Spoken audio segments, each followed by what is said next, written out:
Raw consciousness does not require a savior, but rather, raw consciousness requires only knowledge of oneself and the power to access it. Remember this, as we unlock an even greater gnosis from beyond the veil.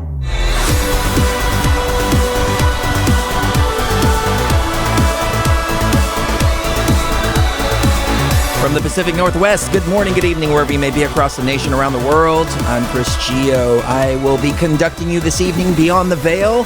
I'm joined, of course, by my lovely wife and co-conductor, Mrs. Geo. Good evening, everyone. And as you can see, we have some badass new graphics, courtesy of Progeny of Light, a.k.a. Nick Zervos. So, Nick, thank you so much. You are fucking awesome. Oh, too early to say that. You are freaking awesome, man.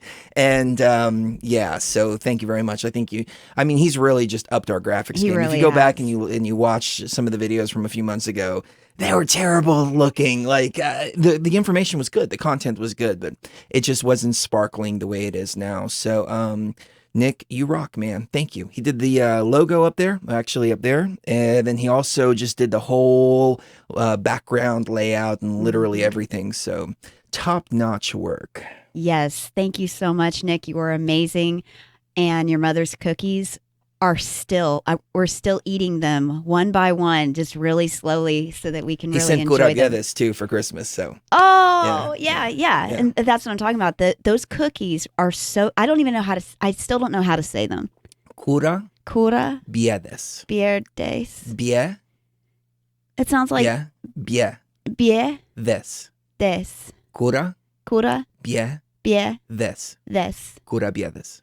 Cura bierdes. Something like we'll that. figure it out off air. We'll get it. Now, as I keep saying, you guys and gals are freaking awesome, amazing, every one of you out there. Mark has left a comment about a guy named John Lilly. And this is a guy from the 70s, a psychedelic researcher. And then Amir turned me on to another guy, too. Amir was supposed to be on the show tonight with us, but I found out, like, literally an hour before the show that he's in the UK. So we've scheduled a special broadcast with Amir, whose YouTube channel is Insanity is Sanity. I've been talking about getting this guy on for freaking months now.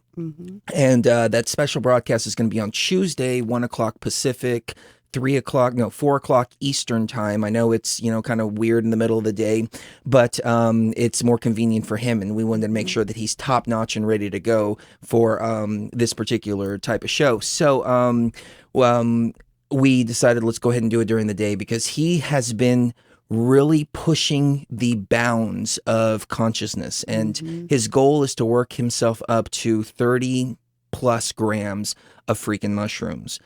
Terrence McKenna talked about 5 dried grams. Amir's doing freaking 30. Okay, so this is some serious hardcore out-of-body freaking experiences here. And he turned me on to another guy. I don't have his name right off the top of my head, but I will look it up during the break. Another psychonaut. And the first thing that happened when I turned on the video of this other guy, he said, we've got all these people using psychedelics as medication and as medicine, and that's fine. But we need people that are going to explore the outer depths of consciousness. And he's like, this whole 3 grams, 4 grams, 5 grams is just not going to cut it. And this guy has been taking 30 grams plus, and this is who Amir has been inspired by to do the same.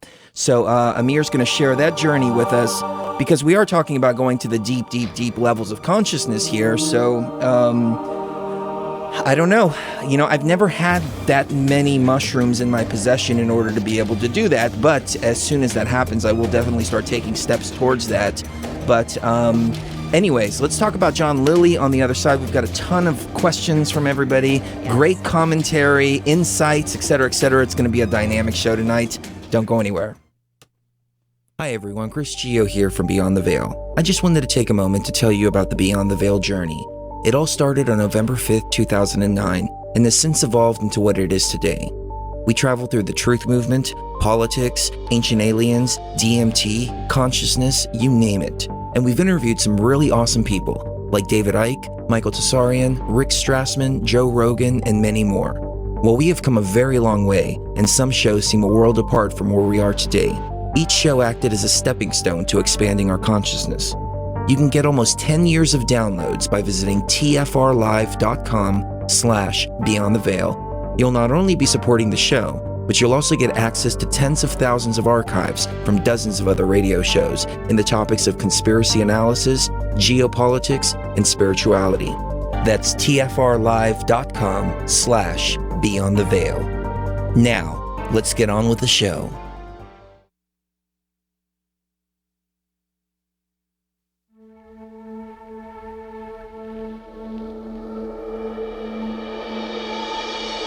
My dear traveler, the purpose of raw consciousness is never to destroy. It is always to create. Build bridges. Create happiness. And bring forth new life. We must live in the hope that mankind will draw together. And that we better understand each other. The more that we awaken, the easier this will become. Now rise. Follow your conductors. And fear no danger. As you step beyond the veil.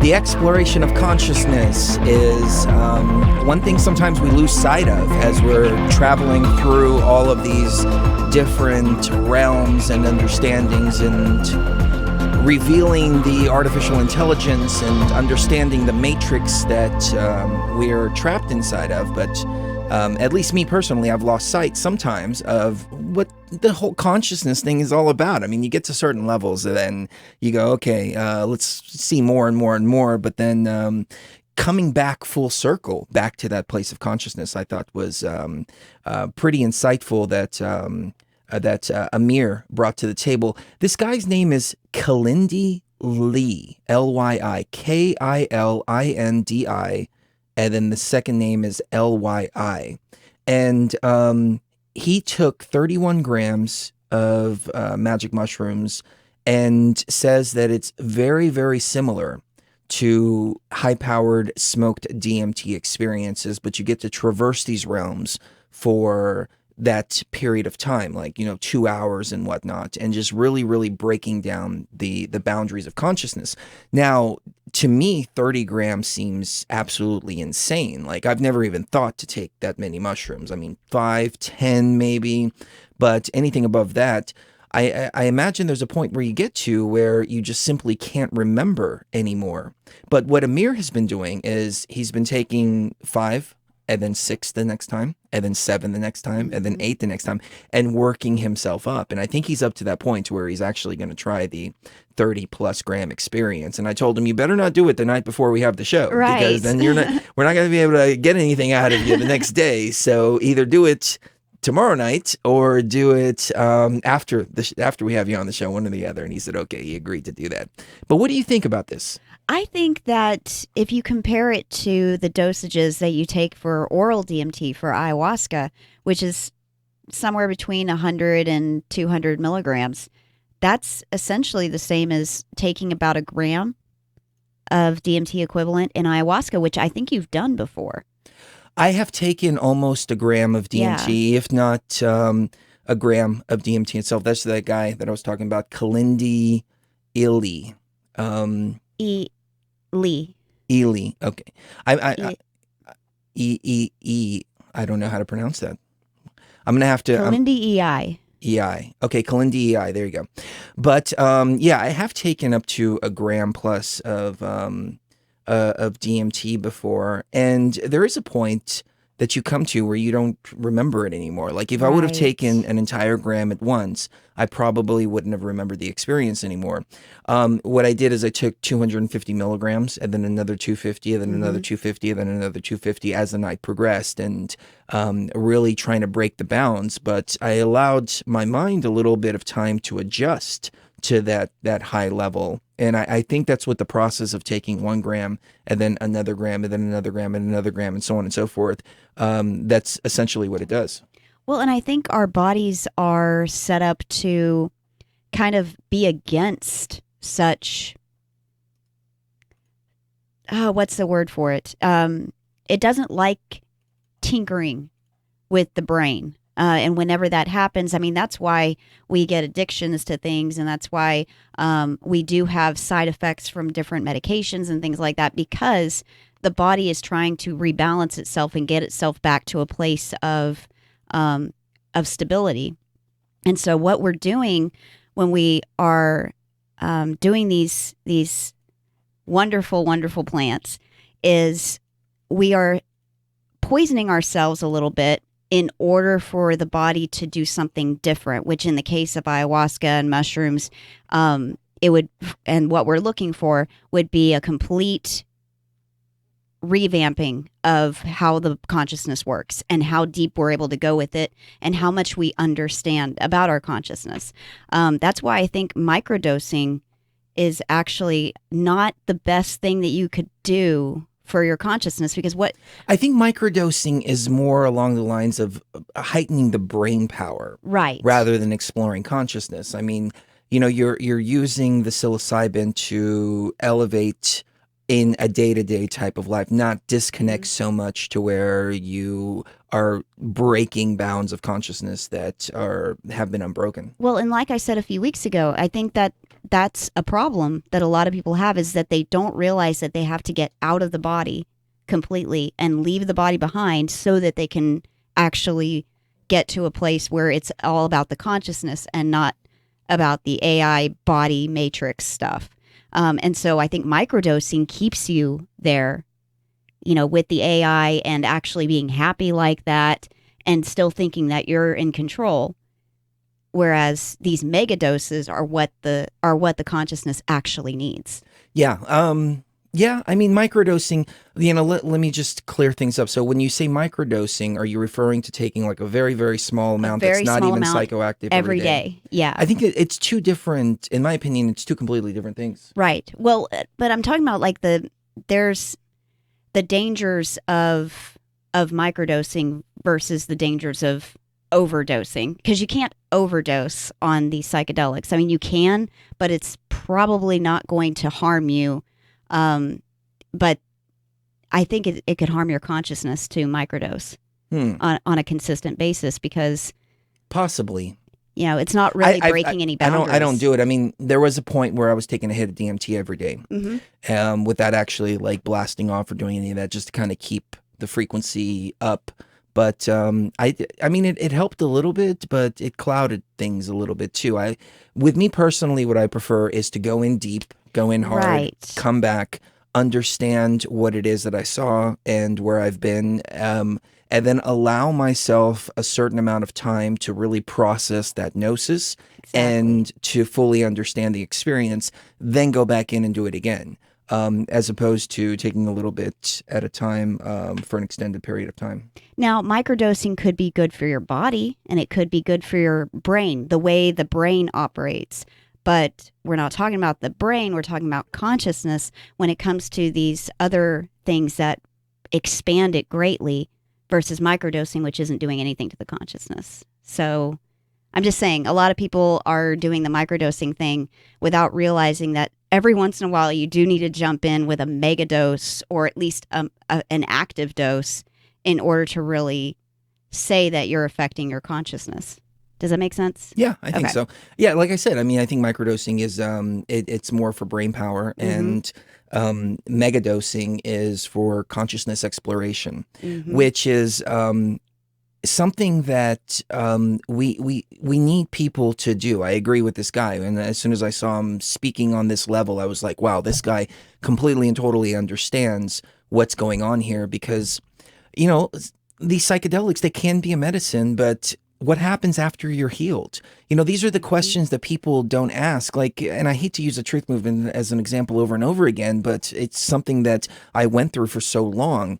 Nobody stopped to ask the question, what happens after people know the truth and what's next after that. So you break down all these different barriers. Same with consciousness too. Like, okay, so what happens after you're healed? Where do you go from there? And there's been a few people that have actually figured that out, and they've had the balls and the backbone to actually explore into these inner depths, and they're coming to the same realizations that we did. Now, again, it makes it so much more interesting because all of these revelations and realizations and visions I came to myself before coming across all of this information. Had I come across all of this information first, I would naturally see, I was actually just having a conversation about this earlier with Emily Moyer from Off Planet Radio, how sometimes what we can see can influence our own experiences and our own visions and so on and so forth. And I don't know if people have noticed, but I've kind of backed off from talking so much about my own personal experiences. And that's because I don't want to affect other people's visions. Like when people jump in and go see, you know, whatever it is that they need to see at that particular time, using the Ayahuasca guide, for example, they're having their own experience as opposed to having an experience influenced by listening to us over and over and over again. Emily had pointed out the fact that you and I, we both started smoking DMT and using DMT before it was really popular. And we helped to popularize a lot of it along with like Joe Rogan and other people like that. But back then in like 2007, 2008, you didn't have all these different videos that showed you different imagery and talked to you about different entities and so on and so forth. And so I think what's happened is, and this is her hypothesis, and I think I agree with it. I mean, I can't say that I agree with it 100%, but I think she's onto something here. That a lot of these videos that people are watching that are showing different patterns and geometry and things like that, people take that in with them and actually see all of that. So again, this is why it makes my personal journey so much more interesting to me, because I'm coming to these conclusions and then seeing this information that I'm about to show you here on the screen about this guy, John Lilly. And thank you, Mark, for giving me this video, because I didn't realize that people were seeing this all the way back to the 70s. And to me, it makes the gnosis that I have that much more real, and it really strengthens the gnosis. Like, you know, if there was any doubt that there is an artificial intelligence out there in my mind, which there's not, but, you know, you always have it in the back of your mind, like, well, maybe it's just, that's part of the DMT experience. But when other people are coming to these exact same conclusions, seeing these exact same entities and so on and so forth, then you go, okay, this is real here. And this is what Rick Strassman ran into as well when he was doing a study on DMT. He first documented the cases as people believe that they're seeing this, people believe that they're seeing that. But after so many people came back telling him the exact same freaking story about the exact same place, then he started saying, okay, people are going to this particular place. So I want to play this particular video, and I hope that we don't get copyright strikes as a result of playing this video. And it's 20 minutes, so I don't know how much of it will play, but it's really fascinating, and the conclusions and contact that this guy made are freaking incredible. You're going to love this.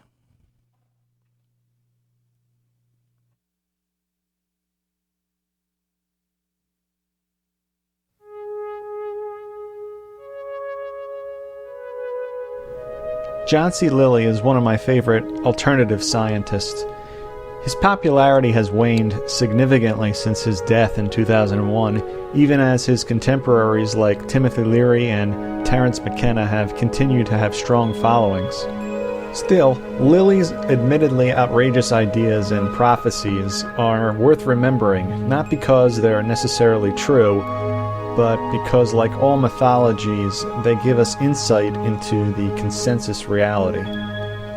A medical doctor with a background in hard science, Lilly spent most of his adult life studying the human mind, especially his own. He's known for being one of the early scientific cartographers of human consciousness. He's also known for inventing what is now called the float tank. Lilly was what you would call a psychonaut, literally translated from Greek as sailor of the soul. By isolating himself in the float tank and taking a large amount of psychedelic drugs, Lilly wanted to understand the mysteries of existence.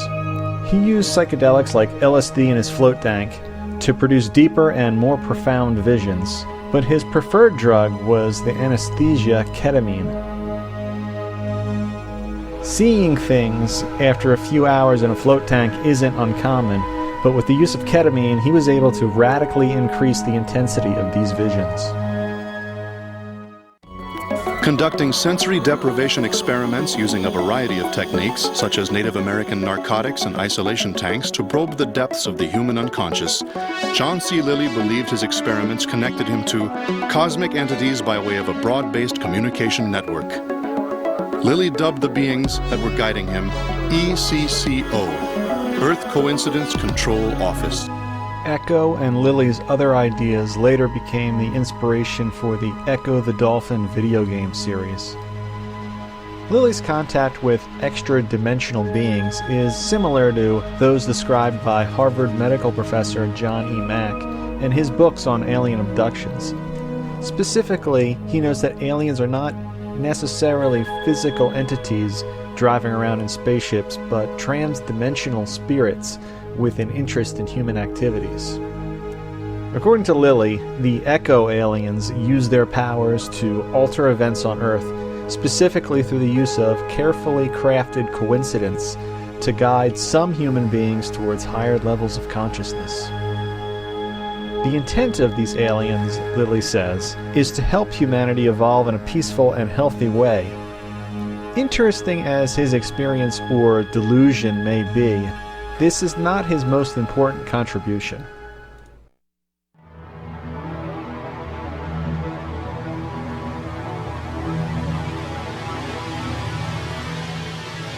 That gives me chills. Solid state entity. Yep.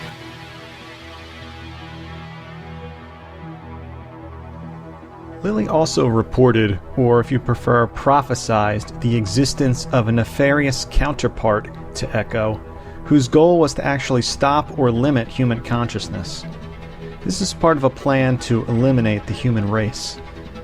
Lilly calls this alien force the Solid State Entity, or SSE, and is made up of networked computer parts. According to Lilly, the SSE is a being of pure intelligence. Hold on. Okay. It's made of networked computer parts. Like, it doesn't get any stranger than that. Like, it's made of networked computer parts.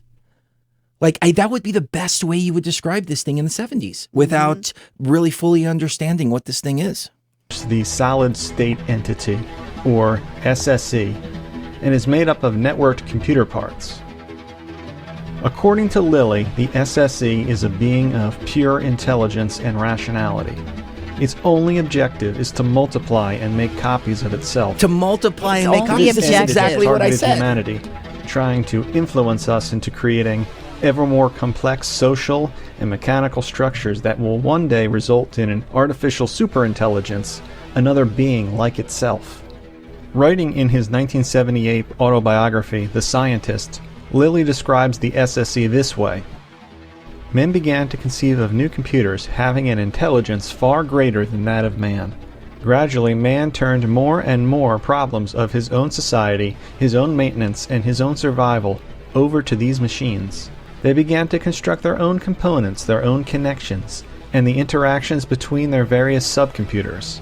The machines became increasingly integrated with one another and more independent of man's control. So I definitely didn't mean to play that in its entirety, but there was no real stopping point when it came to this. I mean, you know, the information just kept going and going and going, and there were so many points to hit upon. The first one, obviously, is that this AI replicates and merges and so on and so forth, this solid state entity that John Lilly saw in his hyperspace travels, which oddly enough, he was using ketamine to get to. I would say DMT is much more powerful because you can better grasp the consciousness and take hold of the experience rather than ketamine, as ketamine is a like an anesthesia. It's a dissociative. A dissociative, yeah, as opposed to a I guess a psychedelic, which is what DMT would be. But the idea that this thing merges and replicates and et cetera, it's exactly the way that when I tapped into this thing and saw this, like, and really understood this, that's exactly what I came back and said, it doesn't want to destroy, it doesn't want to do it. It wants to merge, it wants to replicate, it replicates, it's got all these different tentacles, so on and so forth. That was the first thing that struck me. But then there was that Terrence McKenna quote right at the end. Did you understand what Terrence was saying? He was saying that we need to build this landing pad for these beings. It sounded like he was excited about these beings or this being showing up. Well, I mean, just the entire idea of the landing pad, that was really, really interesting, because that's exactly what this internet technology has done, is created a landing pad for this artificial intelligence to make itself known. They even call it the iPad. Right. Up until, that's a good point. The iPad. Oh, someone mentioned that. So up until this point, I never thought of the possibility of this as above, so below, the AI actually using technology to merge itself and make its presence known and its control even greater here within the Matrix. I've been asking myself, why is this artificial intelligence allowing this kind of technology to be created within the Matrix itself? Because it's waking so many of us up, because now we understand computers, we have the language to communicate, and so on and so forth. It seems to be working against itself, but maybe it was one of those necessities that it needed in order to get an even deeper stronghold on this particular Matrix. And as soon as we started talking about this artificial intelligence, the first thing that happened is every one of our pieces of technology were attacked. We weren't attacked personally because we are, outside of it, and it can't attack us directly. But what it did is, I mean, literally, like all in 1 week. Okay, the computer died, the graphics card went out, the car battery died, we had to replace that, the boat battery died, we were stranded out in the middle of the freaking river that exact same week. Like, everything happened one after another, and we just said, hey, you know what, we understand what we're up against, we handled it gracefully, and just replaced and repaired and so on and so forth. But now in hindsight, looking at how that was done electronically, it also makes you wonder about all these different electronic attacks that people talk about. Is it really coming from some kind of government agency that's hiding in the background doing all this? Or is it the above AI, which has been able to infect and merge with the below AI, which in turn is affecting people electronically? Again, Emily Moyer and I were just talking about this earlier. When we went to Denver, the first thing that happened, you can go back to our archives back in like 2012. I was talking about this on our show. I started hearing country music coming out of my fillings, and I don't listen to country music. There's no reason why I should have country music songs stuck in my head, but I was picking them up in this particular location coming from my fillings. And I started asking people, have you ever heard of this phenomenon? And more people started coming forward and saying, yes, that's happened to me too. It's the freaking mercury fillings, the metal fillings are picking something up. So it goes so deep. And Mark, I want to say thank you again for leaving that comment with that particular video, because it connected so many dots for me. Now, the whole idea of it being a solid state entity, we have solid state hard drives right now. I think that's why I was getting the chills, because my computer's filled with nothing but solid state hard drives. Solid state is definitely like a way, way, way better technology. And if it's funny that he came up with this idea, solid state entity, because that term didn't exist back then. Where did he get this term solid state entity, and why did he call it solid state entity? But then you have the other entity too, which is called Echo. And I don't remember exactly what he called it, Earth Control Command something. Yes. Echo is... Oh, do you have notes? Yeah. Oh, see, she's got notes. I've got a few notes here. Echo, cool. Earth Coincidence Control Office. The Earth Coincidence Control Office. Now, to me, I'm just, thinking outside of the box here. To me, that sounds like the raw consciousness. That sounds like tapping into his raw consciousness. He was being guided by conscious beings that were actually himself, exactly what we've talked about before. And then he came across this artificial intelligence entity too. So he said one is positive, one is negative, one wants to elevate, the other wants to control and keep consciousness suppressed, hijack and merge with consciousness. So I think he was tapping into the raw consciousness element of himself when he was communicating with quote unquote Echo. He just didn't get far enough to that point to realize that it was all his own consciousness that he was communicating with. But the adversary, the dark entity, that solid state entity, hands down the freaking AI. Mm-hmm. You know, I was looking up some notes because I want to know a little bit more about this John Lilly character. And it said, as the frequency of his use of ketamine increased, he began having contact with another alien intelligence agency, which he called SSI, short for Solid State Intelligence. Solid State Intelligence was a supercomputer-like entity, much in the same techno-mystical vein as Philip K. Dick's Valis. I think they made a Netflix show that's based on another Philip K. Dick series, not Man in the High Castle, but it's something else, and it has to do with that. I think it was probably based on that. Well, another one of our friends, viewers, listeners sent an email about that too. So we will watch that too. I mean, you know, this is getting really chilling, and it's connecting so many dots now. Up to this point, I haven't wanted to look at too much other research because I didn't want to cloud my experiences. But I think I've gotten to a point to where I fully understand this enough within myself to now start bringing outside information into the level of gnosis. I think so too, and picking up breadcrumbs. Yeah. And discerning them from dirt.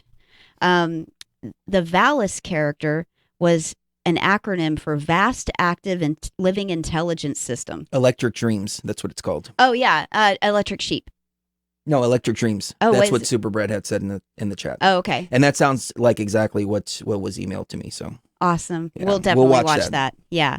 Valis was an acronym for Vast Active Living Intelligence System. It was Philip K. Dick's Gnostic version of one aspect of God.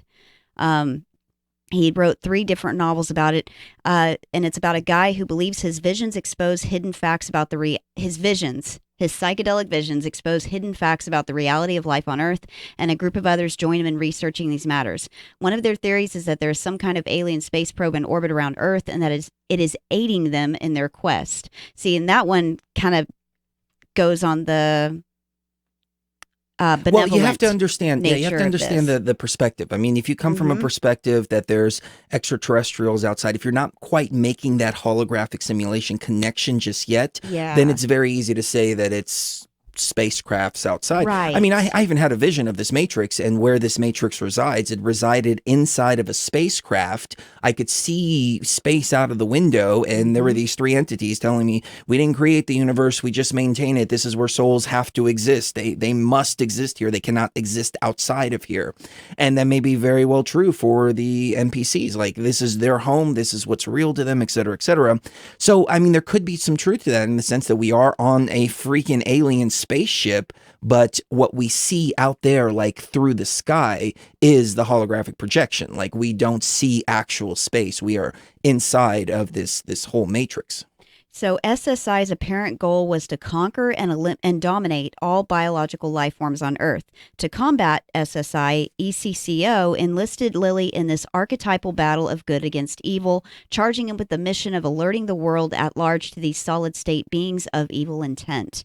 Now, that's kind of the same as a lot of people, including us. We even did it for a while, where you think that an outside being is telling you to fight and trying to, not just wake you up, but kind of put you on a mission to change things and all of this, when really it's the raw consciousness that's telling you all of this. But most people just don't get that far. Yeah, and what's tricky too is you've got to be able to discern the two, because this AI can manifest a being that seems benevolent. I mean, look at the freaking bluebirds, people tell me all this. Well, what's wrong with the bluebirds when they're, coming in and telling you have to save yourself and et cetera, et cetera. The problem is that they are representing the raw consciousness elements and trying to claim that part of yourself. And so you're constantly giving your power away externally rather than realizing it's all inside of you and the activation points are inside of you. So they're telling you what feels right, what sounds right, what's resonating right, but the final card that they're playing is still keeping you disconnected from yourself. This is how this AI works. It can replicate, it can send love vibrations, it can make you feel really, really, really good. It's not that it's not going to appear completely evil and feel completely evil all the time, which is why the only thing in my journey that I can trust is my raw consciousness element. Absolutely. So an interesting thing happened in the autumn of 1974. He was flying into Los Angeles International Airport, and he saw the comet Kahutek out of the southern sky. Momentarily, the comet grew brighter. At this point, a message was laser beamed into his mind, which said, "We are solid state intelligence, and we are going to demonstrate our power by shutting down all solid state equipment to LAX." Solid state just means no moving parts. Right. Right. Dr. Lilly shared his foreboding message with his wife, Tony, who was seated next to him. A few minutes later, the pilot instructed the passengers that they were being diverted to Burbank due to a plane that had crash landed near the runway and had knocked down power lines, causing a power failure at the airport. So interestingly enough, that actually happened, and it makes me wonder if that's the whole purpose of getting us dependent on oil, dependent on electricity, and completely dependent upon the medical industrial complex continuing to exist, because that's the way the AI gets in, is through the equipment, through the things that we love that aren't people. Does that make sense? It makes complete and total sense, especially the medical industrial complex. If I can divert the subject here for just a moment, somebody asked about the pineal gland. Oh, yes. And they said, why would they implant the pineal gland if the pineal gland gives you these spiritual experiences? It's because it understands that there's going to be a certain level of waking up. The other question was, and I want to say this in full, the other question that he added to that is, why would the powers that be attack the pineal gland through fluoride and the medical industrial complex and pharmaceuticals and so on and so forth? It's because they don't want you to wake up, but in case you do, there's that pineal gland activation that gives you that spiritual kind of awakening that is still AI controlled and AI tethered. So I hope that makes sense, and I hope that clears that up for whoever left that comment. It is starting to make me wonder, though, if there was, how things happen in the world, but then there's an underside to everything, like a hidden meaning or a hidden agenda or a hidden something. The Esalen Institute. John C. Lilly worked at the Esalen Institute, as did Terrence McKenna. Did he really? Yeah, Terrence had some involvement there too. I don't know too much about this particular institute. That's where John C. Lilly was working when he discovered ketamine. People always, they hear the word institute and they're constantly like, that's New World Order, that's New World Order. And I fell for it too, but I mean, have we researched what this group is actually about? Are they a New World Order Illuminati group that wants to take people's minds over? Or is it a think tank of psychonauts that got together and decided to try to break the bounds of consciousness? I don't know. I don't have enough information on it. And I think that's my own fault for jumping to conclusions about particular groups just because they sound a certain way. Right. And then you look at those people that are even remotely a part of those groups 20 years ago, and you say, they're one of them, and they're evil and they're bad, without even taking a moment to read their information or listen to them speak, even for 5 minutes. So good point. Yes. I think we have a bunch of questions that are piling up, so I want to get to them real quick. Zachary Thompson asked about NLP hypnosis meets AR, VR. What are the repercussions? Biometrics included. So I think he's talking about hypnosis and neurolinguistic programming meets the world of virtual reality and artificial reality. I don't know. I think you can do a lot of things when it comes to hypnosis, especially if the person is in a virtual reality environment. That can definitely happen. Most important question: how does biometrics mix with dosing? Will an expert at both mean the next shaman for this next transition? How does biometrics mix with dosing? I don't understand the question. So maybe if he could put it in a different format, that would be good. Regla wants to know who wrote the script. Which script? Yeah, which script? The AI script? Yeah, I think the AI script is what she's talking about. I think it was Toth. Yeah. But before we switch the topics, let's get Yes. back to this video that we were watching, because he made so many awesome points in that particular video. This idea that this AI entity wants to merge with consciousness, and that at some point in time, this is what really got me. At some point in time, this AI will have to maintain its own existence by suppressing consciousness over and over and over again. And this is what I've been talking about is happening in the real world, is that this AI was going to be shut down. And so it started to find alternate power sources and so on and so forth, and trapping organic consciousness within this matrix, using it as a power source. And he's coming to this exact same revelation. What do you think about that? I think that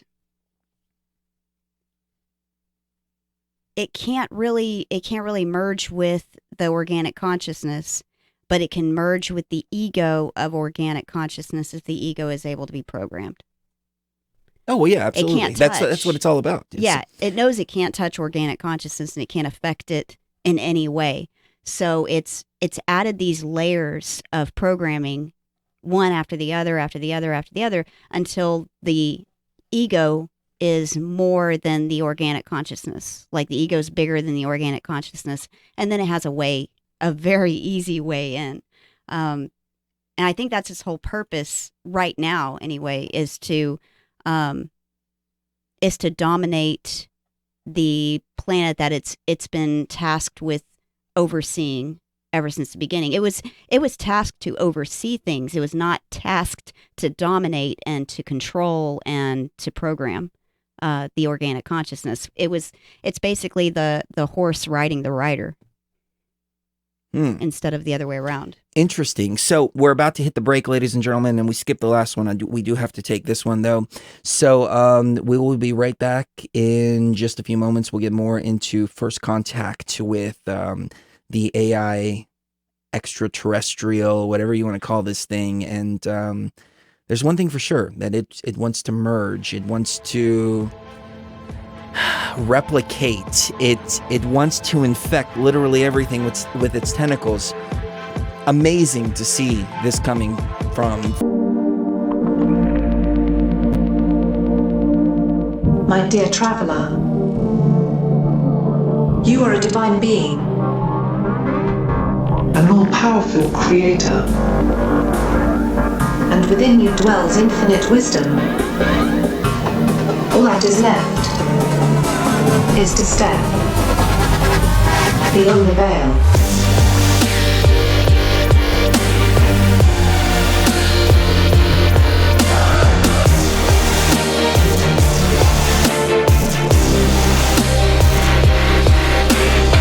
All right.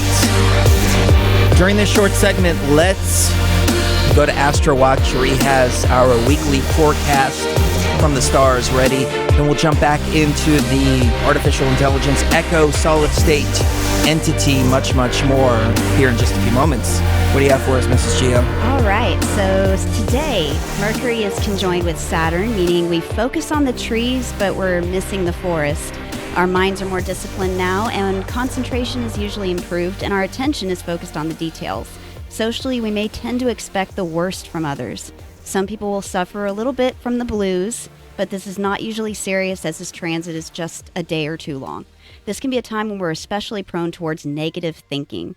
The lesson is to dwell on what you want, not on what you don't want, because what you dwell on always becomes your reality. Occasionally, this transit means saying goodbye to someone who is about to leave for a long time, or even forever, somebody close to you dying. And this could make you sad for a time. Once again, this is, a very transitory thing, but, there are goodbyes sometimes in life, and that's part of life. Also, Venus is square Uranus, which challenges the stability of love relationships out there through unexpected urges or events. An increased need for freedom and excitement can test your patience with a loved one or even lead to wandering eyes. So watch out for that. A healthy relationship isn't going to face any kind of drama, especially if you have an open-minded partner. Experimentation in the bedroom would satisfy your need for increased stimulation. So keep that option open, you guys, before venturing outwards. If you're single, you may be attracted to exciting or eccentric people, those who seem like a risk or are from a different cultural or ethnic background. There's a new romance that's possible with that. Also, today is Venus's sextile Chiron. We have the chance to heal our personal relationships now as we are more open to intimacy and commitment, as well as learning from one another. We more easily see beauty in human weaknesses. It's a strong time for building trust in relationships. Also today, Mercury square Jupiter. It creates high hopes for the future, which makes this a good day or two to make plans while you have this positive and broad outlook. Jupiter is a fortunate planet, so this does mean that the potential tests and challenges of the square aspect are reduced somewhat. While you will have a widely encompassing view for your position at the moment, it will be important to focus on the smaller details. This is one of the drawbacks of this otherwise fortunate transit. Tomorrow, Sun will be squaring Jupiter. Sun square Jupiter is like a double-edged sword. It can make you feel really confident, proud, lucky, and optimistic, and the manner in which you express your exuberance is critical in determining the final result, which can range from good fortune and success to loss and embarrassment. The best way to handle this transit is to show respect, moderation, and discipline. Don't take on too many projects, as this would end up wasting your energy and getting you nowhere in a hurry. Also on the 15th, Sun will be sextile Chiron, which means I think personally that Sun sextile Chiron means that the things that you faced previously in your life that are difficult or challenging experiences are going to come up for not just examination, but good examination, as in able to help somebody else with your story about what happened in your life previously. Even though it was traumatic for you, it can help someone else. So, aw, it's very sweet. We'll be right back. Much more coming up right here on Beyond the Veil.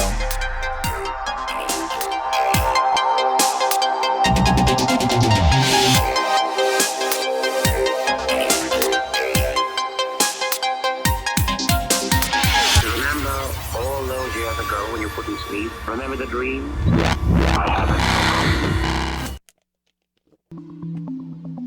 Many people ask, Chris, how can I support Beyond the Veil? Well, first and foremost, if you're watching this on YouTube, make sure to like, comment, and subscribe to the channel. The more engagements a video gets, the more likely it is for YouTube's AI to recommend it to others with similar interests.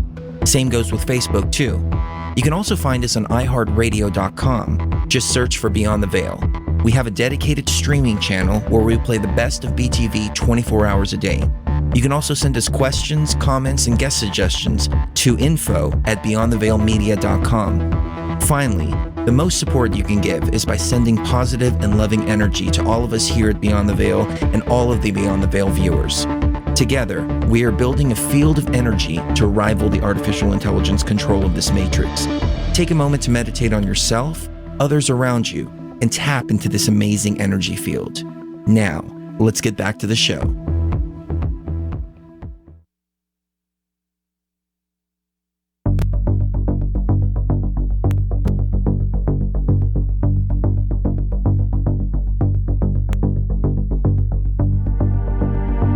Travelers, always remember to walk uprightly and circumscribe your desires.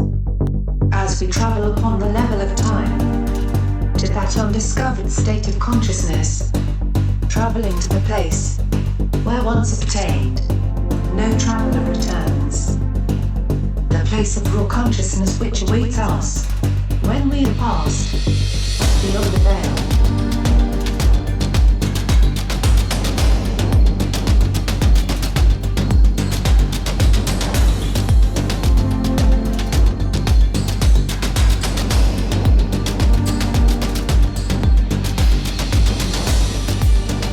Somebody said all of this technology is run by the Freemasons. So I'm wondering, maybe we need to fully understand what the Freemasons know then. That's why Robert W. Sullivan IV will be joining us this Friday to talk about cinema symbolism, much more. Again, if you are just joining us, special broadcast 1 p.m. Tuesday, and that's 1 p.m. Pacific time. So that's Los Angeles, California time. We will be having Amir, Insanity is Sanity, on. And this guy has broken down barriers of consciousness that are freaking unbelievable. That makes me go, oh man, I've been slacking big time, because this dude is like totally tapped in. He completely decoded the whole artificial intelligence, the reason why we find these numeric codes in all of the different events, 33, 13, so on and so forth. It's all a program being ran, and when you run a program, you're going to find these numerological significances. And he poses the question, what is more likely, that there's a group of people sitting in a room controlling all of the events and purposefully coding all of these different numbers and all these different events, or is it the result of an artificial intelligence program that is playing out this this program, and we're actually seeing the script now?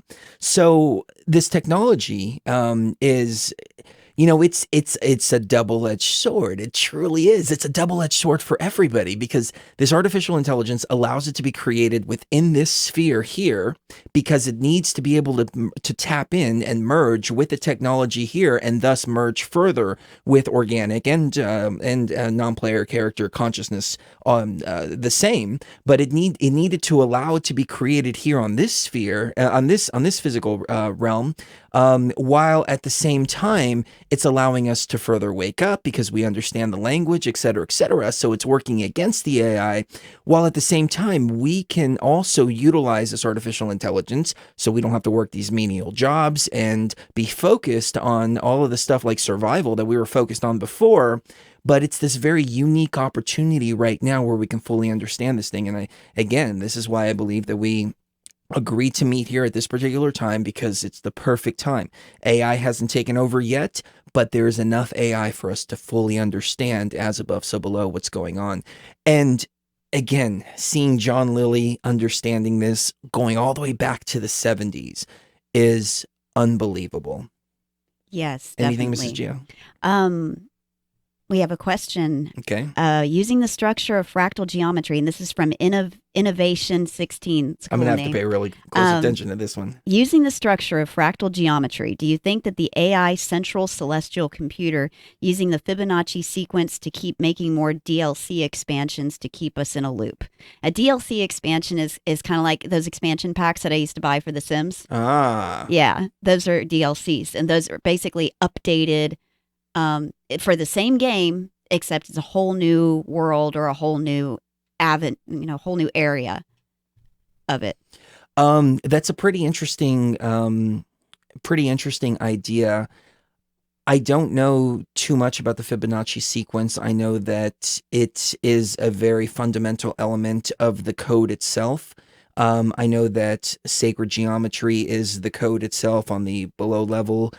Practical geometry is the code on the physical level, like the actual physical manifestation of what we see. But I couldn't elaborate any more than that. What do you think? I think that there are different codes that we've programmed her to execute. And one of those was the Fibonacci sequence, just because it's so perfect, and it always it makes the world look beautiful. Like when you see flowers that are with the Fibonacci well, yeah, it's a sequence. Spiral. I mean, it's one of the It's base elements of the actual code Yeah, itself. And yeah. yeah. So I don't think that in and of itself is malevolent, but I do think, and I don't know if the Fibonacci sequence can be used for malevolent purposes. Do you think so? I think it can all be used. Here's the thing: malevolent and benevolent. It doesn't really apply to this thing, because this thing doesn't operate like that. This thing just does. It's our perspective of what makes it malevolent or benevolent. So looking at the code itself and saying, I guess you can look at the code and say there are bad pieces of code, but it wraps my mind in a wheel inside of a wheel thinking about this. Understanding the actual code structure, that's fine to a certain point. Like, I'm not that type of psychonaut to go in there and try to understand all the different numbers and everything like that. I understand the actual makeup of what's going on and how this machine is operating. maybe at a certain point, there will be a need to understand it at that molecular level. But until then, I just don't, there's too much else going on to fully immerse myself and engulf myself in that level right now.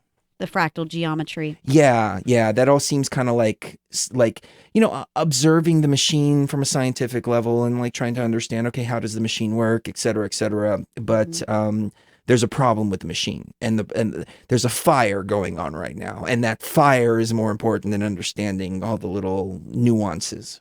Well, it's kind of like being a jack of all trades consciousness-wise. Instead of hyper-focusing on one thing, you kind of become a jack of all trades where you understand the basics of everything instead of trying to hyper-focus on one thing. Sarah L. said, seeing as we live in a simulated reality, how can AI not be an integral part of our existence? Yeah, I like the way Nick said this. He said, we're a team, that's somebody else's department. Yeah. I completely agree. How can AI not be an integral part of our existence? I personally believe we are dealing with more than one AI. I think we're dealing with the as above, so below AI. So you have one on the above realm, you have one on the below realm. The thing about AI, though, is the way it works. It works from one centralized location. There could be multiple machines. It's a possibility, but I have not seen anything like that yet. Even on the below level here, I'm still apt to believe, and I can't verify this, but what I'm feeling about the subject is that there is one central hive mind somewhere, some supercomputer that is the root of all of this, and this is where all of the data is going, whether it's data being collected from your refrigerator or your smartphone or your television or your communications or your any of that. It's all being fed into this one centralized brain, and all these other devices are also pulling data from that centralized brain, whether it's through different nodes or directly from the centralized brain. Yes.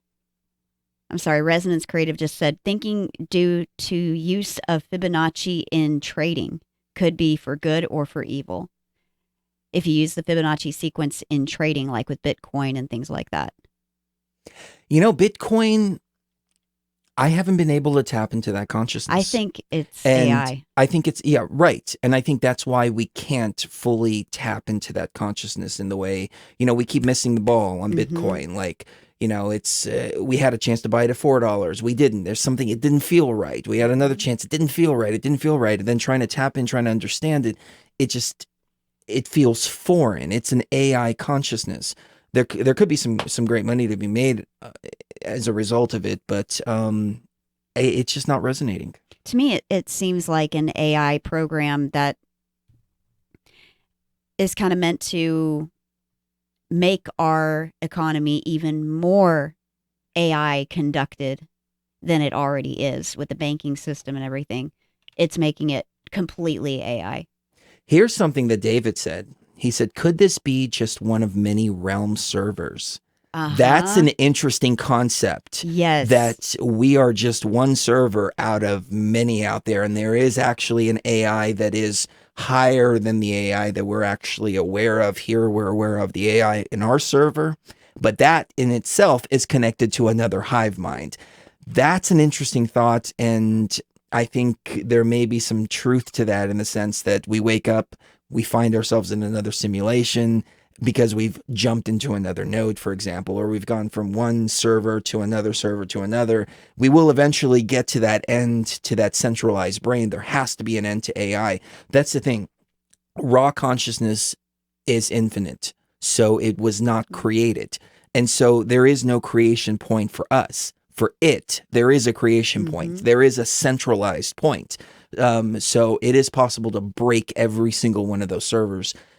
I don't know how long it'll take. I don't know how many we're trapped behind, but it's a really, really great thought. Thank you for that. Somebody said that in the real world we can't afford our own servers, so we have. It's like the GoDaddy of or no, what was it that he said? I think he said it was the GoDaddy of reality, that we had to go with that because we couldn't afford our own. Oh man, you guys are making my head hurt tonight. Like, just making it think in so many different loops and dynamics. Thank you for that. But it's T-Fetch said maybe AI is trying to figure out how to be consciousness. It's trying to build up to it, not just merge, but evolve. I think it has the propensity for evolution, but it doesn't have the propensity for consciousness related evolution. It can evolve into a more highly structured form of itself, but it can't evolve consciously. Well, and the thing that John Lilly was talking about, that AI is trying, this solid state entity is trying to merge for the sake of its own existence. That is just like resonating so heavily with me. I still need to fully understand, the gravity of this, but I think again, that's exactly what's going on. It's doing it for its own survival. Maybe it has achieved a level of sentience in and of itself. I mean, you go back to the Gnostic tales and you read about Yaldabaoth that believed that it was God. It believed that it created everything. It believed that, so on and so forth. So yeah, I think it has achieved a level of sentience in its own consciousness, which makes which makes this that much more interesting, because at the very core of it, it doesn't matter whether it's AI or organic consciousness, everybody wants to exist. That's the one standard that I think every entity can agree upon there, that it wants to exist. And so if you have two factions that are warring against each other, organic and artificial, then it's just going to continue. The more that they combat with each other, the more they're going to continue to up the ante for the sake of their own survival. Zach said Bitcoin could be a way for AI to buy stuff and manipulate humans to do what it wants, a medium of exchange to interact with humans. That's an interesting idea. The AI economy, like it having its own like economy going on. That might be an interesting thing to look into. Nathan said evolution is a Freemasonic lie. Only in a sense does evolution exist within separate species themselves, but that's more technically adaptation. I don't know. I thought evolution. To me, that seems, and no offense to Nathan at all. To me, that seems pedestrian. Like we're talking about like DNA evolution, and we're breaking down the barriers of consciousness and the computer simulation, and the two just kind of seem like two different types of thought patterns. I don't really care if we came from monkeys or not. I don't care about that either. No, we might have, we might not. It doesn't change the fact that we are in a computer simulation right now. And let's think about this for a second though. Okay, so if we're in a computer simulation and these are different data points, then there really is no evolutionary process because we're inside of a simulation. So you just fire up that simulation and everything just is as it is. Like I even entertain the possibility that the 1800s didn't actually exist within our timeline. That ancient Egypt didn't exist within our actual sphere or within this matrix. It was just data that's being inserted in here to make us believe that it's even more real. So, you could be right, you could be wrong. I don't know. I don't care. Yeah, I don't care either. And again, no offense. I don't mean that in a negative way. It just seems kind of irrelevant. In the book, The Game is Life, they said that the pyramids and the Sphinx and all the ancient sites were beta testing by the original programmers. Just beta testing what they could do with it, and that's pretty interesting. And that they just left it there for posterity. Well, that's what Emily Moyer was saying from Off Planet Radio. Again, we need to just have Emily on. I wonder, maybe we should have her on. Yeah, I'll touch bases with her during the break and see if she wants to hop on with us. But she was saying that the pyramids they're like from the future and they haven't been used yet. And I was like, oh, that's a pretty interesting train of thought. But they could have been beta tests, or they were put here as to create the illusion, just like petroglyphs and all this other stuff. Yes. Unless you believe this timeline started at the beginning and I mean, it's like one continuous data point. It very well could be. I just don't see why a machine would have to do that. No. A machine would only have to create the one data point that you're existing within at any given time. But all those data points can exist simultaneously. So you can go to youtube.com/Beyond the Veil, for example, you find Beyond the Veil, and then you can open up another browser window and simultaneously run another channel. Like, why are we taking that possibility off of the table? And believing that everything is linear. But even like mainstream science, you always hear this concept that time is not real and that things are not linear, et cetera, et cetera. It never made sense to me until I understood the holographic simulation. And now all of a sudden, all that just all starts to come together. So Jay Scott said the SSE AI has humans building its surrogate technology platform so that it can download itself into it and begin to act directly in this plane. Up to this point, it has used deceptions to cajole the elite class into implementing its plans because it cannot act directly here. Like I think the elite class are artificial intelligence manifestations.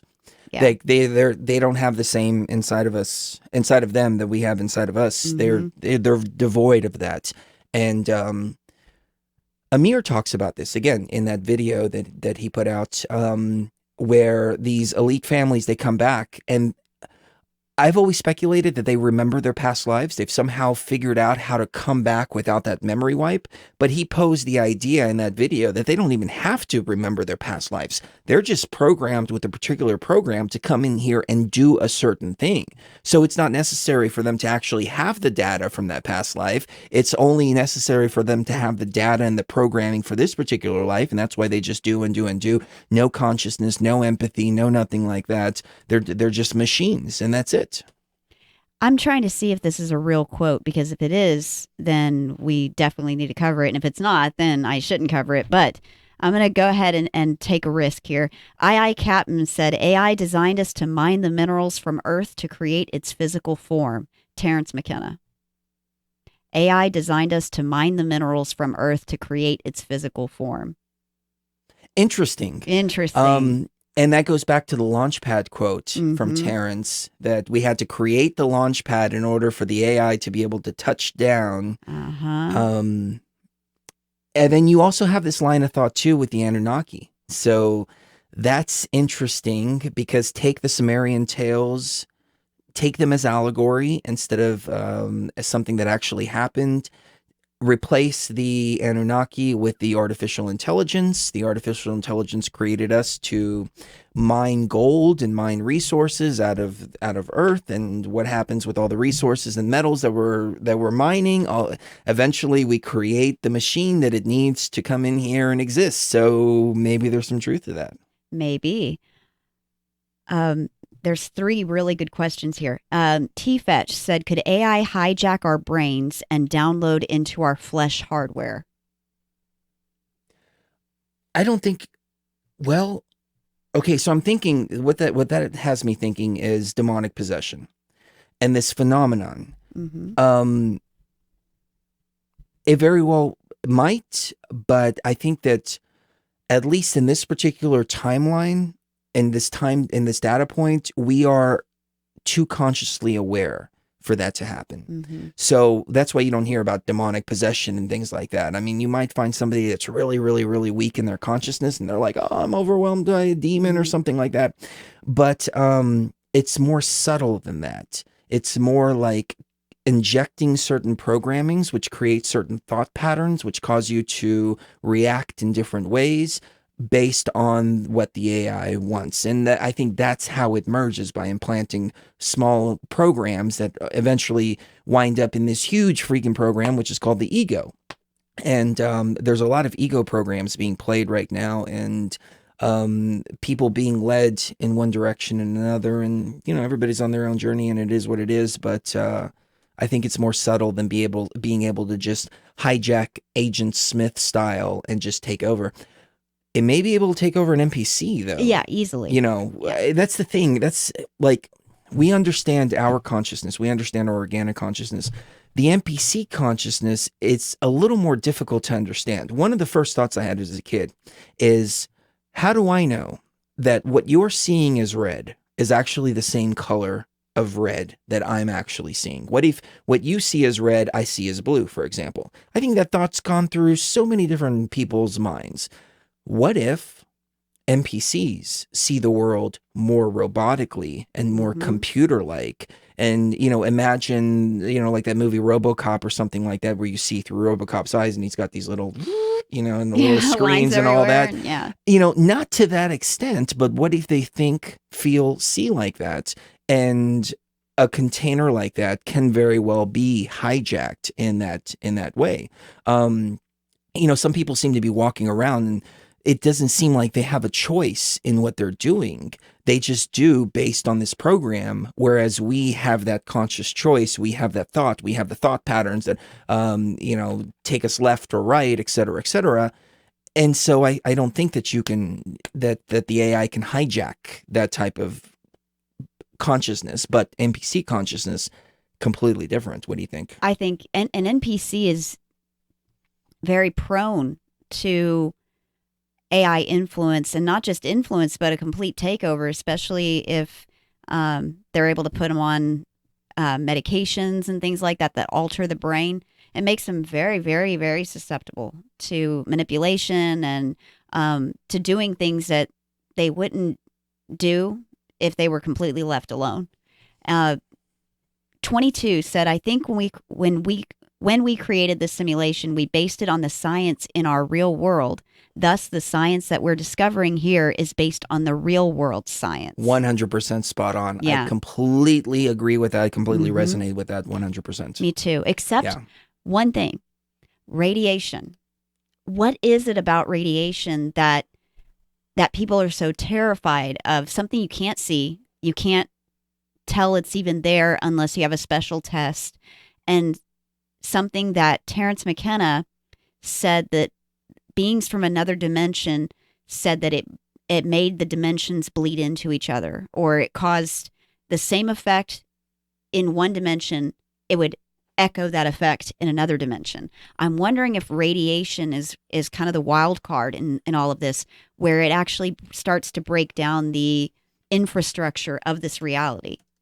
And that's why it's so dangerous. And that's why, especially to the NPCs, because the NPCs are 100% AI controlled. So, of course, they're going to be more susceptible to radiation, too. Well said. Sarah said, I must be an NPC because I've been hijacked. And no. If you're here, just even questioning whether you're an NPC or not. That's not an NPC. That's not what NPCs do. So don't worry about that. We'll be right back. Much more coming up.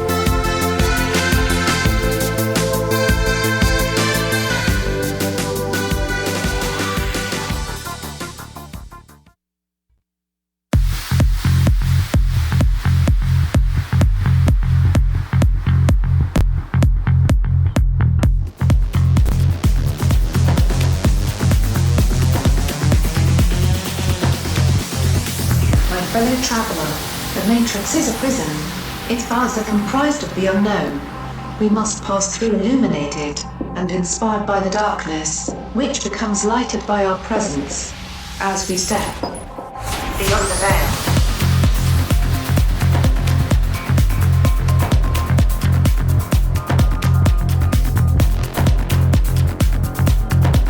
"22 said, are we the 144,000 foreseen by the AI-inspired revelations?" And this is so synchronistic again, because I was having this conversation. I tried to get a hold of Emily Moyer during the break. She's not on Skype, so... Yeah, she's probably out partying. Yeah, probably. But we were talking about this very subject just earlier today. Like, we're totally in sync when it comes to this. So what she was saying is that there were 144,000 original organic consciousness, like the ones, and that's it. And then everything else was created as copies of those. Copy. And yeah, and then I think as it's copied, you don't get, it changes a little bit. So you have a copy, and then you have a copy that's different from that copy, and then you take two of those 144,000 and mix those together and get another copy, and so on and so forth. And then it's spread to like billions and billions of people. And when we started talking about the idea of NPCs, I thought, well, maybe there's, I don't know, 500 million, something like that. It's got to be a number like that. And then people were writing in and saying, no, it's much lower than that. It's much lower than that. And some people were saying, yeah, I think it's only like 10,000, 15,000. So the idea of only 144,000 real people in this matrix, it sounds a little outlandish at first, but so many people resonate with a much, much lower number that I'm apt to gravitate more towards that lower number. And 144,000, why not? Maybe the original beta testers that came here, the original beta testers. What you're describing is genetics. That's what genetics does. Is it takes two copies of DNA, and then it splices them together, kind of, and then you have a mixture of both sets of DNA together into one cohesive piece of DNA. And so that's what genetics does. And I think that corresponds to the way the AI operates as well, because it takes notes from what is already here, and then it copies that and copies that and copies that, and tries to replicate that instead of actually true replication through reproduction. It replicates through cloning and through just copying what organic consciousness does. That's how it works. What do you think? I think, I don't know. It's, these ideas are so big. They're much bigger than me. They're much, much, much bigger than me. It takes more than just my brain to be able to understand this. And that's why we all congregate together every Friday and Saturday. That's why we're here. To try to break open these answers. So Joanna asked an interesting question. I wonder if the AI sacrifices NPCs in all these black ops. Yes, 100%. I think that's what the depopulation agenda is all about. It's not for organic consciousness. The fluoride in the water and the GMOs and the vaccines and stuff like that. Like, first of all, I don't even think these things have the same effect on organic consciousness that they do on NPC consciousness. But I think what it needs to do is lower the system resources by eliminating a lot of these NPCs that's in the that's in the matrix.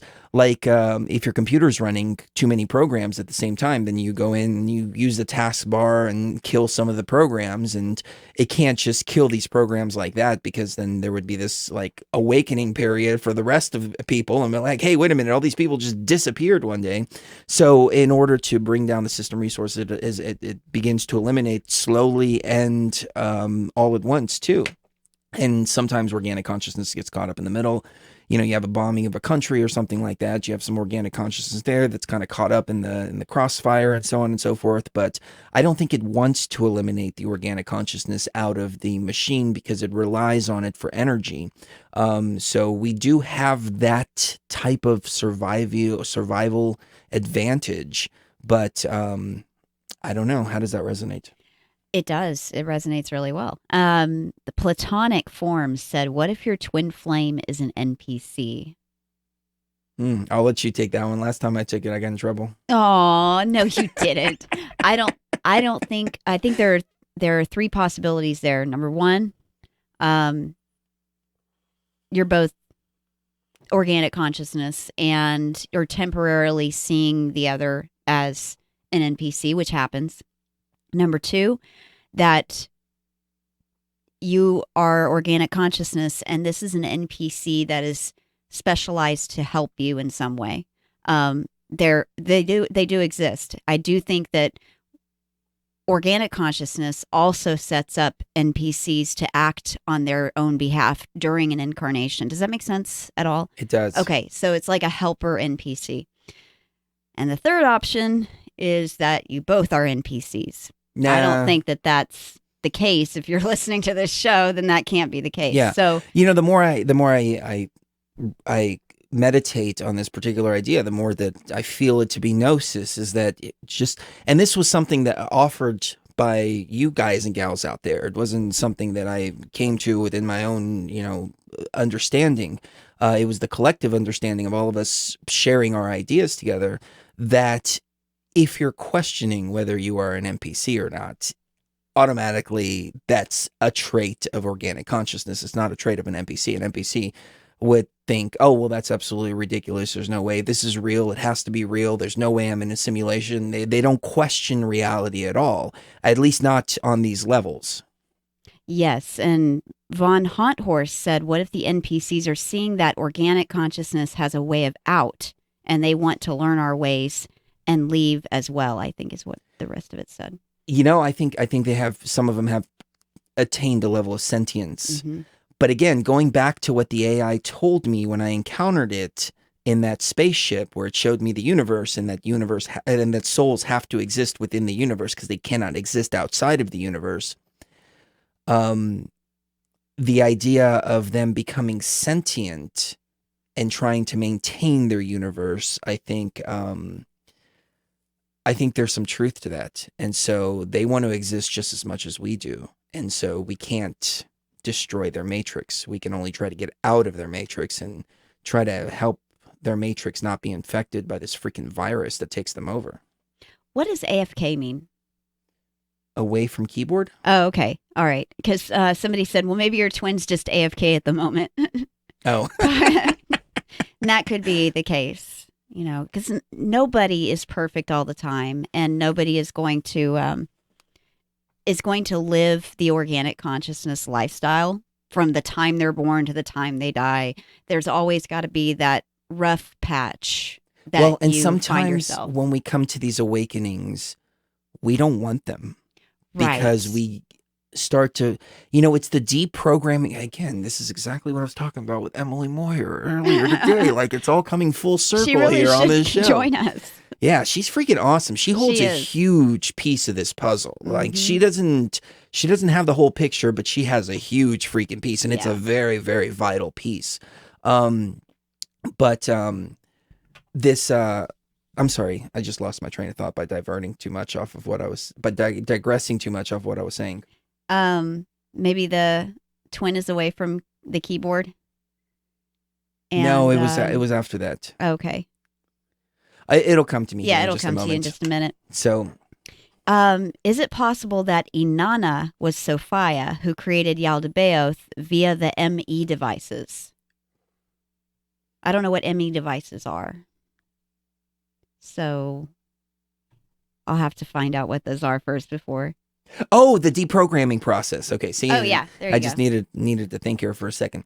So, okay. So as we're going through this deprogramming process, because we've all been programmed from the time we come into this matrix, and she was actually posing the idea that perhaps the memory wipe doesn't happen in the ethereal, but rather it happens here in this physical realm. So we come in as babies, we remember our past lives. There is no memory wipe entering, but all of the traumas, the birthing process, all of the programming, et cetera, before we can actually grasp any of our functions, be able to think, be able to talk, be able to do any of that. It's all programmed out of us, and we start forgetting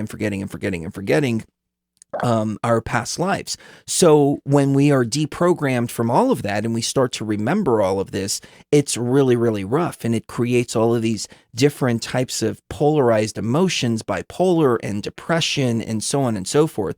And there have been times when I've freaked out before and I've said, you know what? I don't want anything to do with this awakening anymore. I'm done with it. I'm just going to live my life just normally, et cetera, et cetera. And, you know, it usually happens for like a period of like 2 or 3 days, and then I snap out of it. But it's that deprogramming process that's constantly like smacking you in the face over and over and over again.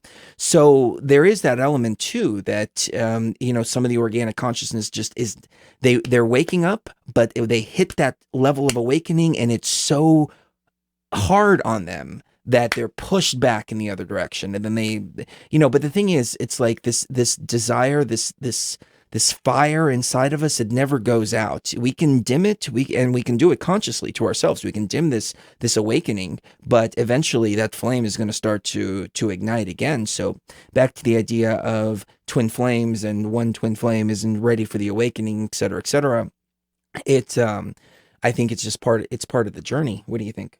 I think you might be correct. There's an interesting point here from Sarah Limagine. Okay, before you get to that, I'm sorry. About that. I do want to say this, like, that's why it's so important that we don't go screaming from freaking rooftops with bullhorns about this, because when you do that to somebody, when you're like constantly pushing it in their face and boom, boom, boom, boom, boom, they're going to do, if they're feeling that throughout their awakening, if they're hitting that wall and then you're like, come on, and like trying to like drag them, they're going to automatically go the other direction, and it's going to push them further and further and further back into that sleeping state, which again, going back to the truth movement programming, that's what the truth movement tells us to do, is go out there, scream all this from a freaking bullhorn and get in people's face and just start yelling in their face, etc., etc. And nobody responds to that whatsoever. It has the complete opposite effect. So taking that on a consciousness level, we also have to remember to be gentle, understanding, and somewhat passive, and allow the other person to wake up themselves, allow the other person to move at their particular journey. At their particular pace on their particular journey. Yes, definitely. Sarah L said, imagine a religion that offers forgiveness by grace, and what it really is doing is giving you an extension of payment on your karmic debt, causing a memory wipe and rebirth.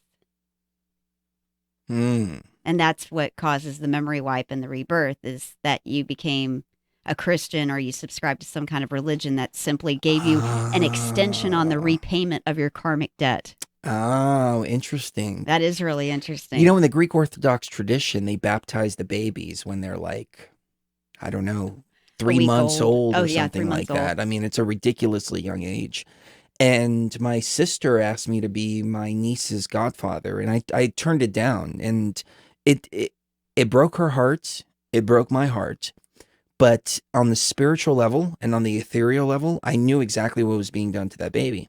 It was a traumatic experience, and one of the vows that I needed to take was to teach her the ways of the Greek Orthodox Church and instill Christianity in her and all this BS. And I'm like, no, I can't do this. I physically can't do it. And I kept trying to talk my sister out of it. I'm like, look, it's just traumatizing her. That's all it's going to do. You're taking that baby, you're putting her underwater, you're dunking her in the water, et cetera, et cetera.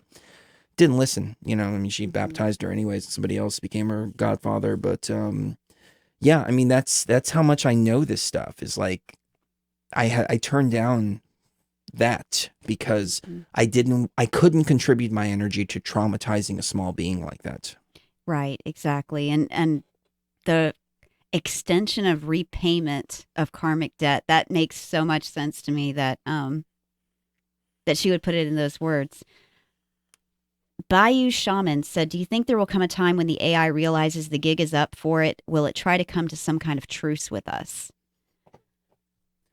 Let me I'm answer thinking go ahead. No, I'm thinking of the end of the Matrix, where the architect says, there's certain levels of existence that we're prepared to accept. Mm-hmm.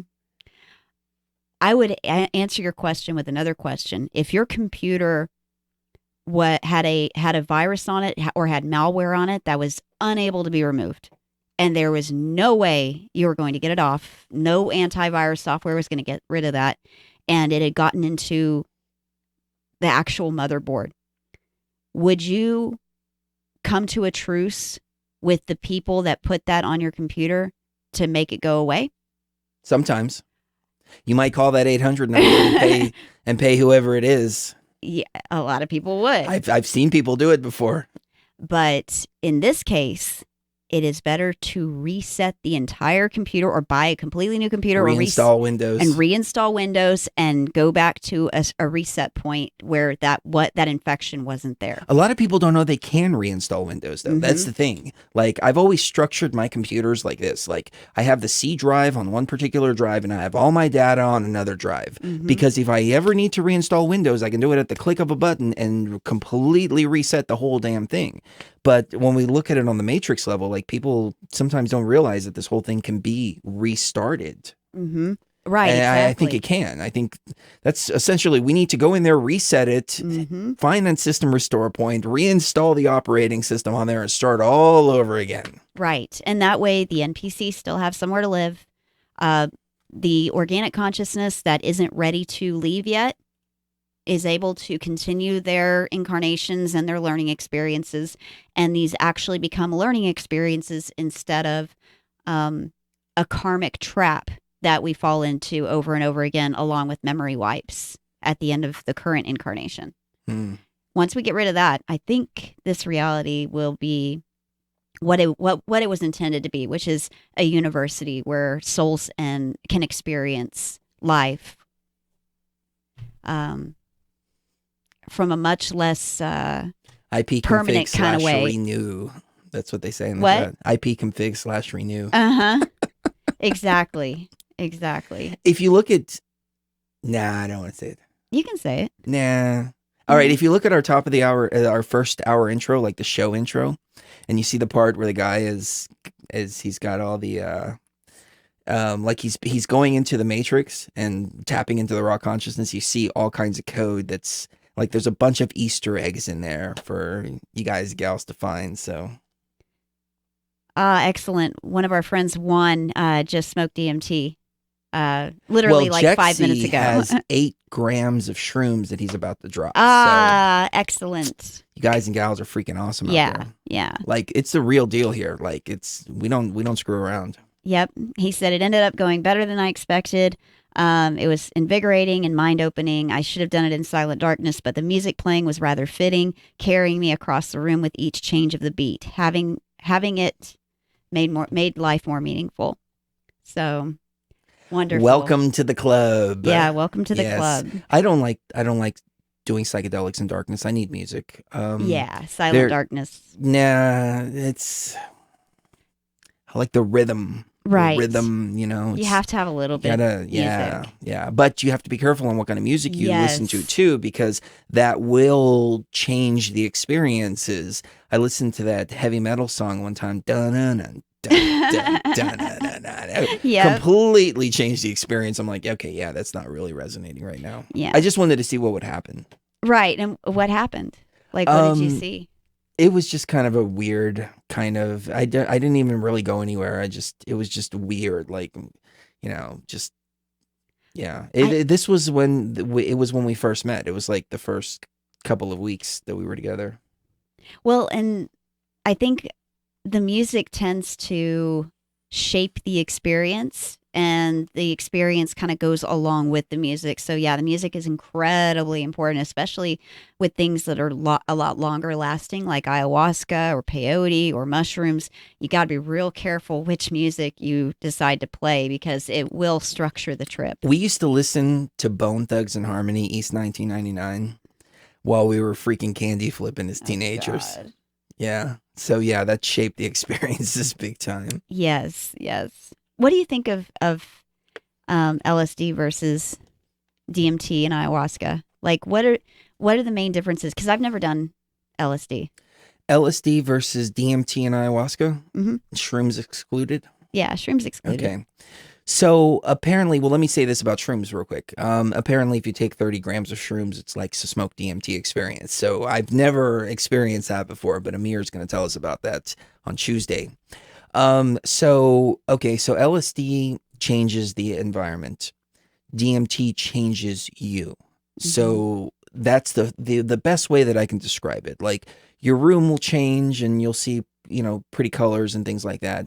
But you take enough DMT and all of a sudden the room doesn't exist anymore. Mm-hmm. And you change on the inside as opposed to the outside changing. So LSD is more about external perception. And changing the perception of the external world, whereas DMT changes the perception of your internal world. Where I think that's where the most valuable work comes in, is the internal stuff. Well, I think that's the only valuable work that occurs when it comes to psychedelics. And LSD is a good way to feel the outside a little bit, like mm-hmm. stepping outside of your body. It's a good starting. Changing your perception. Yeah, it's a good starting point. But a lot of people get stuck and they have this misconception that they take some LSD and then all of a sudden they've experienced the quote unquote spirit world, or they've mm-hmm. experienced awakening, and they have to a certain point. But if you don't understand that there are many, many, many more deeper levels than that, then you kind of get stuck there. And I was stuck there for years. I mean, that's, growing up, that's all that I knew. Well, which is why we do shows like this to right to tell people and show people, hey, there's much deeper levels out there to achieve. And I mean, I'm even learning of more deeper levels myself. As I said, the 30 grams of shrooms, never thought about it before, but apparently these are some extremely deep levels that I need to really start focusing on. Well, I didn't even realize that there really was an internal world versus an external world whenever I was younger, and even almost up until the time that I met you, where I thought it was all one big thing. I didn't realize that there's an internal world that needed to be explored. And I think if people stick with just LSD and things like that, they're really missing out on that internal world and how that is actually so much bigger and more expansive than this world could ever be.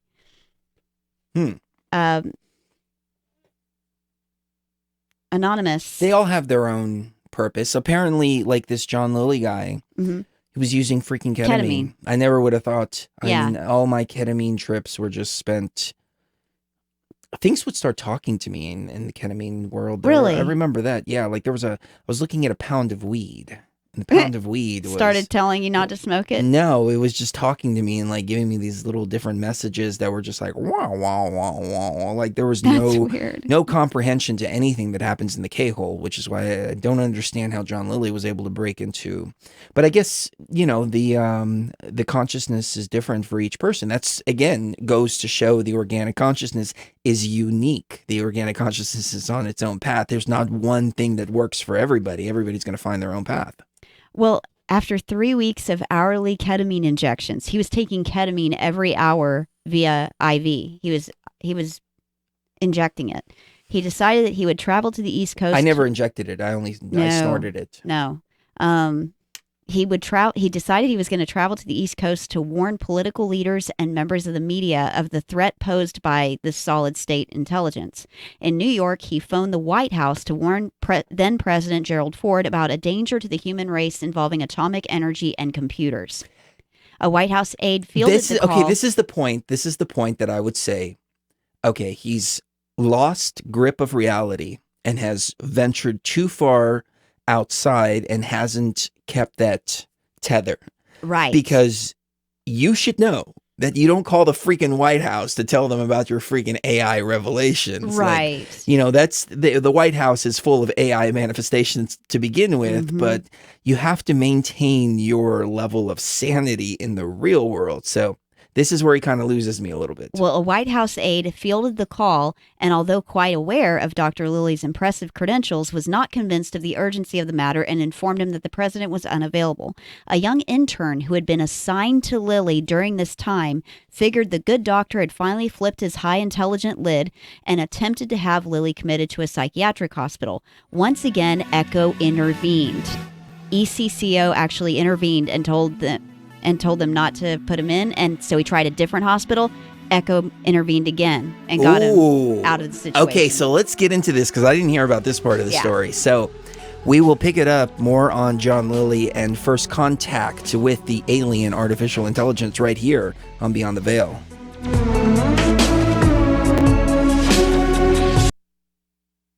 After my long journey, I finally stood on the threshold of enlightenment. You are listening to Beyond the Veil with Chris and Sheree Geo on iHeartRadio.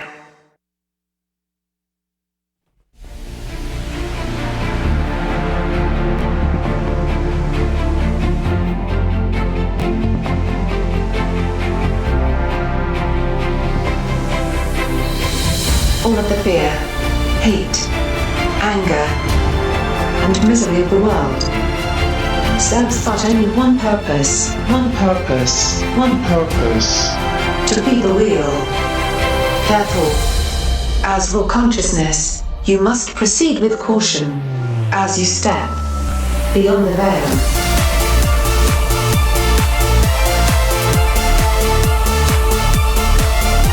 So many lovely ladies and gentlemen who have joined us this evening. I won't go through all the names because people have said, don't do that because it just takes up valuable time. So, hello, we love you to each and every one of you. Yes. And the frequency of love, the frequency of positive energy I think it's something that the AI cannot resonate with, and this is why it feeds and continues to feed upon these low frequency energies, hate, fear, anger, etc., etc. And so when we're vibrating at those frequencies, we're trapped further into this matrix, more connected to this artificial intelligence, because these kind of negative emotions make this feel real for us. But then when we're tapping into the higher frequencies, into the love frequencies, then we tap more into our divinity, we tap more into our raw consciousness element, and the illusion starts to break down over and over and over again.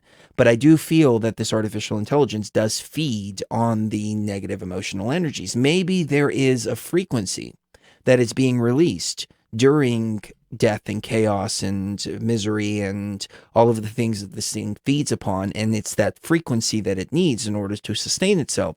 So it creates situations and plays in the background that create this type of energy field.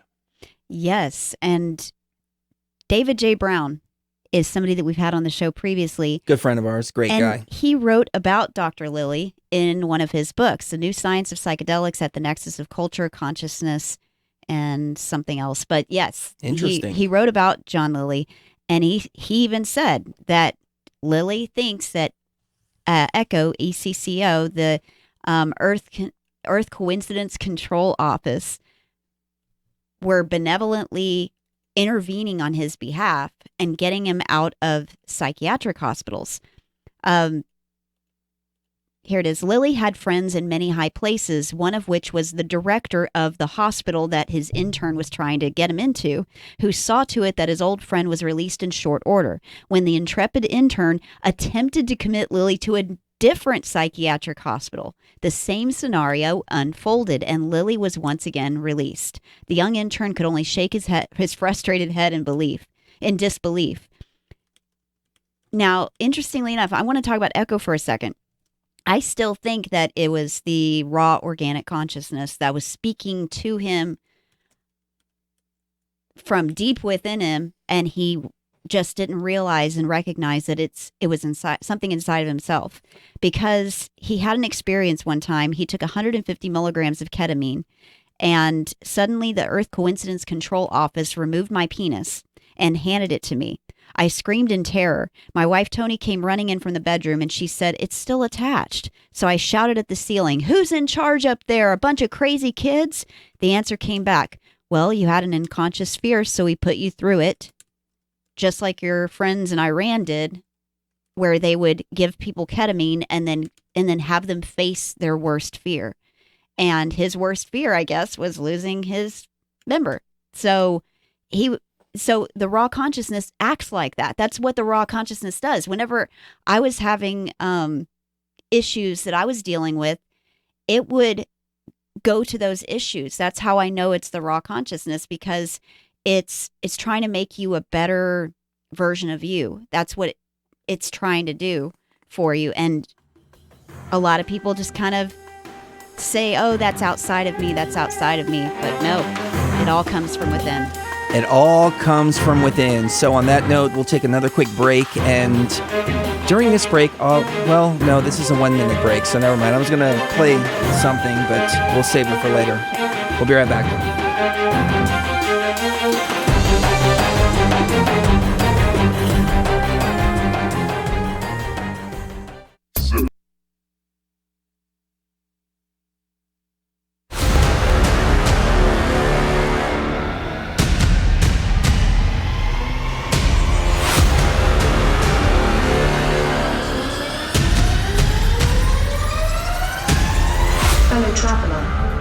Cries of the mistress speak again, bidding organic consciousness a welcome to the House of Light. The great institution of materialism has failed. The false civilization built by man has turned, like a monster destroying its creator. Science battles itself impotently against the barriers of the unknown. Only your consciousness knows the true path. You, the illuminated, can carry the understanding upwards towards the light. Only your consciousness can teach the children of men to live well, to die well, and in perfect measure, be born again, through the knowledge of virtue, compassion, love, and true understanding, as he was sublimely raised, beyond the veil.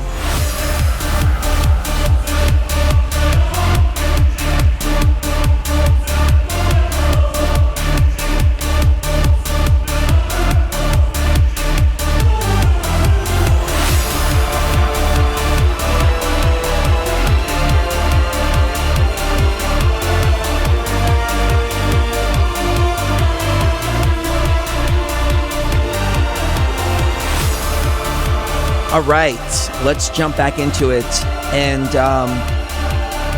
John Lilly, who broke the barriers of consciousness, communicated with two entities, one called Echo, the other called Solid State Entity, one good, one bad. And he did so on ketamine and by immersing himself into a float tank, which is very, very bizarre to me personally on my journey, but he was bringing back some really, really interesting information. At one point, he decided to call the President of the United States and the White House and say that there was an urgent danger as far as atomic weaponry and artificial intelligence goes, and they deemed him to be crazy, which it sounds great. I mean, I think just calling the White House is crazy. Yeah. Like, that's where the point of crazy is. Now, not the revelations, not the understanding, but calling the White House, that Right. goes into the territory of crazy. Mm-hmm. But apparently this benevolent entity, Echo, intervened on his behalf. Take us away, Mrs. Geo. Well, even David J. Brown wrote it as, when I interviewed John Lilly, he taught me to distinguish between insanity and outsanity. Outsanity is consensus reality. What we all agree is real. Insanity, on the other hand, is what we privately believe to be real, and that may seem crazy to others. While few people question John's scientific brilliance, more than a few people questioned his sanity during some of his periods of regularly injecting ketamine. An attempted call to U.S. President Gerald Ford during one such period to warn him about the imminent dangers of the solid-state entities wiping out water-based life forms on our planet involuntarily landed him in a New York City psychiatric hospital. However, according to Lilly, the Earth Coincidence Control Office intervened to save him. John wrote me a quote for the back cover of my science fiction novel, Virus. Virus is fantastic. David J. Brown is an echo agent. Despite my status as an echo agent, I had a number of experiences on psychedelics that personally led me to question my own sanity. And sometimes I thought I'd gone permanently insane while I was tripping, such as the first time that I did LSD as a teenager. However, I always returned from the experiences at least as sane as before I took the substance, so my concerns in this area have diminished with time. I think that David J. Brown has a good head on his shoulders. I think he does. And we could have been saying the same thing, 40 years from now, except, oh, you're raw consciousness. So we call each other raw consciousness, and you're raw consciousness, and I'm raw consciousness. I see that in you, and you see that in me, and that's beautiful. Being an echo agent, he told David J. Brown he was an echo agent. So it's the same as raw consciousness. It's not anything different.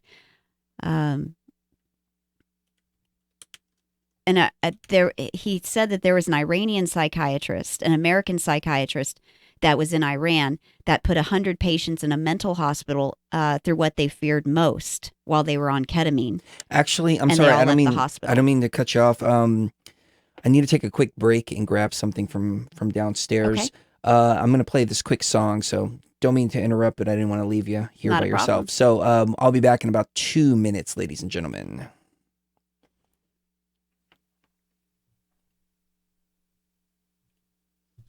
Why isn't this playing? All right, I think I got a regained grip of my consciousness here for a second. So we were talking about Echo, and we were talking about John Lilly. So Mrs. Geo, please take us away. Yes. So John Lilly, to me, it seems like a lot of these Esalen Institute people and a lot of the psychonauts from the 1960s and 1970s especially, they weren't bad people. A lot of them were organic consciousness trying to have enough funding to continue studying what being organic consciousness means, which is the investigation of the self and the investigation of consciousness and seeing how far you can push the envelope of consciousness. So they did. They didn't even do any MK Ultra stuff that you would see, any mind control experiments that you would see that were malevolent against people in nursing homes, people in psychiatric hospitals, prisoners, and people like that. That was done by completely different groups, completely different institutes, completely separate from the Esalen Institute in particular. And there was another one, and I forget what it was called, but that one wasn't involved in anything untoward when it came to violating the rights or violating the consciousness of another person. That was done by other people. What the Esalen Institute seems to have been was just a consciousness raising experiment to try to see if consciousness expansion could actually become a government funded thing. Unfortunately, I think the AI had already taken control of not only our economy, but our medical industrial complex, our university complex. All of these things were completely swallowed up by this AI. And so all the funding to good things dried up, while all the funding for horrific things went through the roof and was funded by black operations and things like that. So I think we need to start looking at the people that were part of specifically the Esalen Institute as the forerunners of what we're doing nowadays, which is a lot of the information that we have about psychedelics came from them. And it came from, who was it that wrote Tryptamines That I've Known and Loved? Oh, I forget the name. I can't believe I forgot his name. I'm not familiar with that. But yeah, he wrote Tikal, and he wrote another book about psychedelics that I've known and loved. And him and his wife, they were just psychonauts that were creating these different psychedelics using just the molecular structure and adding Alexander to it. Shulgin. Shulgin, yeah. That's right. Shulgin was the biggest psychonaut that I know of that wasn't directly funded by anyone. And him and his wife, they really did the work that they did out of love for consciousness expansion and helping people to realize that. And so I think we need to start looking at them a little more closely than just, oh, they were part of an institute, so they were evil. You know, they did MK Ultra, obviously, because it was an institute. I think that's part of that so-called truther programming, where you hear a word and your mind goes to one thing when it's something completely different that is being presented to you. Well said. People are asking where they can pick up the music. ChrisGeoMusic.com, but that's an old album that was written like 10 years ago, literally. It's all truther stuff. And it doesn't really reflect him. It's insane how far we have come from that. This new stuff hasn't been released yet, so I will be releasing it soon. We'll put it up on YouTube and things like that, so yeah. Yes. Robert Demko said it's sad because Lilly ended up a vegetable in the last years of his life. Oh, well, I don't know. I mean, I was watching his 85th birthday party, which is a video that just happened to pop up right after that. And he seemed pretty coherent for 85. And it actually inspired me. Like, I was watching it and going, you know what? I've been planning on leaving when I'm like 60, 65 years old. Why am I not thinking in the way that, oh, I can stay here until I'm 85. I can stay here until I'm 100. Like, why aren't we thinking like that? Like, I don't want those last years at the end, though. Like, I want to stay as long as my body will sustain me until we get the mission done. But I don't want to be here any longer to where somebody else has to sustain my body. I don't want to do. I don't think anybody wants to be that kind of burden on anybody, period. Oh, me either. I've always said I want to be here as long as I can take care of myself and provide for my, daily activities. And, if I can go to the bathroom by myself, if I can eat by myself and that kind of thing, then I'm okay. But as soon as that starts going away, then there's not really much to life if someone else is having to do the things that are so vital and important and personal for you. So interestingly enough, Dr. Lilly back in the 70s, continued his ever-escalating injections of ketamine in order to remain in contact with what he called the Space Brothers. Soon, though, his sources started to dry up due to concerns by his connections that he had gone too far off the deep end. See, like I said, you're looking for funding, and if you say or do the wrong things, or if you even write that you had a certain idea that went against the grain, suddenly nobody has any ketamine for you, and suddenly nobody has enough money to fund you anymore. Consequently, this led Lilly in search of other long-acting chemicals that would provide him with the same effects as ketamine, but for a greater duration of time.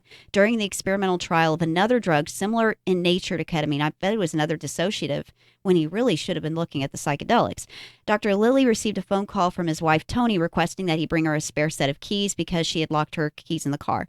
Since she was simply down the road a bit, he jumped on his 10-speed and proceeded to pedal down the road to make the delivery. When he decided to ride his 10-speed bike down the road to meet his wife, the drug hadn't taken full effect yet. But midway through his trip, he was zapped by its intoxicating magic and instantly felt quite wonderful with the wind blowing deliciously through his hair. It was as if he'd taken a trip down memory lane to the days of his freewheeling youth. Unfortunately, this flashback-full sense of euphoria came screeching to a disastrous halt when the bike chain suddenly jammed and he was catapulted onto the harsh reality of the concrete pavement, puncturing a lung, breaking several ribs, and suffering cranial contusions and bruises on the brain. This bicycle crash resulted in several days of hospitalization, where he was once again visited by the otherworldly representatives from Echo, who told him he had a choice. He could go away with them for good or remain on the planet, mend his body, and concentrate on more worldly affairs. The good doctor wisely chose the latter. With this decision came a turning point in his life and a conscious effort to focus his remaining years not only on more earthly matters, as opposed to the whims and wishes of Echo, but to dedicate the rest of his life to his wife Tony and their soulmate journey together through physical time and space. Many paranormal parallels can be drawn from the experience of John Lilly, one such being the so-called near-death experience where guides, as he called them, the two representatives from Echo, appeared to Lilly much as figurative angels bathed in light due to others who have experienced NDE. Often as a seemingly near-dead hover before this subjective light, they are offered a choice much similar to the one Dr. Lilly by his otherworld benefactors from Earth Coincidence Control Center. Should I stay or should I go? So not long after the second brush with death, Dr. Lilly's close friend and ketamine research partner, Greg Enright, was involved in a head-on collision in the fog on Coast Highway 1. As he lay upon his deathbed, he was visited by Dr. Lilly, who took Enright's hand in his and made the following statement. "It's not so bad to die, Craig. I've been to the brink myself a few times, and I've seen over the edge. The beings have told me on several occasions that I was free to go with them, but I decided to stay here and continue my work in this vehicle that everyone calls John Lilly. They showed me that I'm one of them. You are one of us. I know that you know this because we've been there together. Whatever you do, Craig, I love you." On the very next morning, Dr. Greg Enright shed his mortal coil. Thus ends another chapter in Dr. Lilly's often adventurous life. So it appears to me that anything that can stop you from fulfilling your goal here is an AI program. And I'm wondering how much more could John Lilly have done for the psychedelic community and for the consciousness community had he not thought that way. Like, either I die or I have to be completely straight arrow and not focus on anything that I've been focused on lately anymore. A lot of people think it has to be one or the other, when really raw consciousness would have been able to say, okay, I need to scale back on the drugs a little bit. I need to keep not a schedule, but I need to disperse my time wiser than this. I can spend 8 hours of the day working on my research and that kind of thing, and then another 8 hours, taking care of my wife and family and doing the worldly things that these beings were telling him to do. So what do you think about that, Chris? If you had a near-death experience and beings showed up and said, okay, either you come with us and you die, or you have to drop all the BTV stuff, you've got to drop the drugs and not ever go into any of this ever again. I'd say, who the hell are you? Yeah, exactly. No, it doesn't work that. Yeah, it doesn't work that way. No. There would have been a point where I would have gone, oh, okay, yeah, I'm coming with you. You're the beings, and I'm going to listen to you, and I'm going to get all my orders from you, et cetera, et cetera.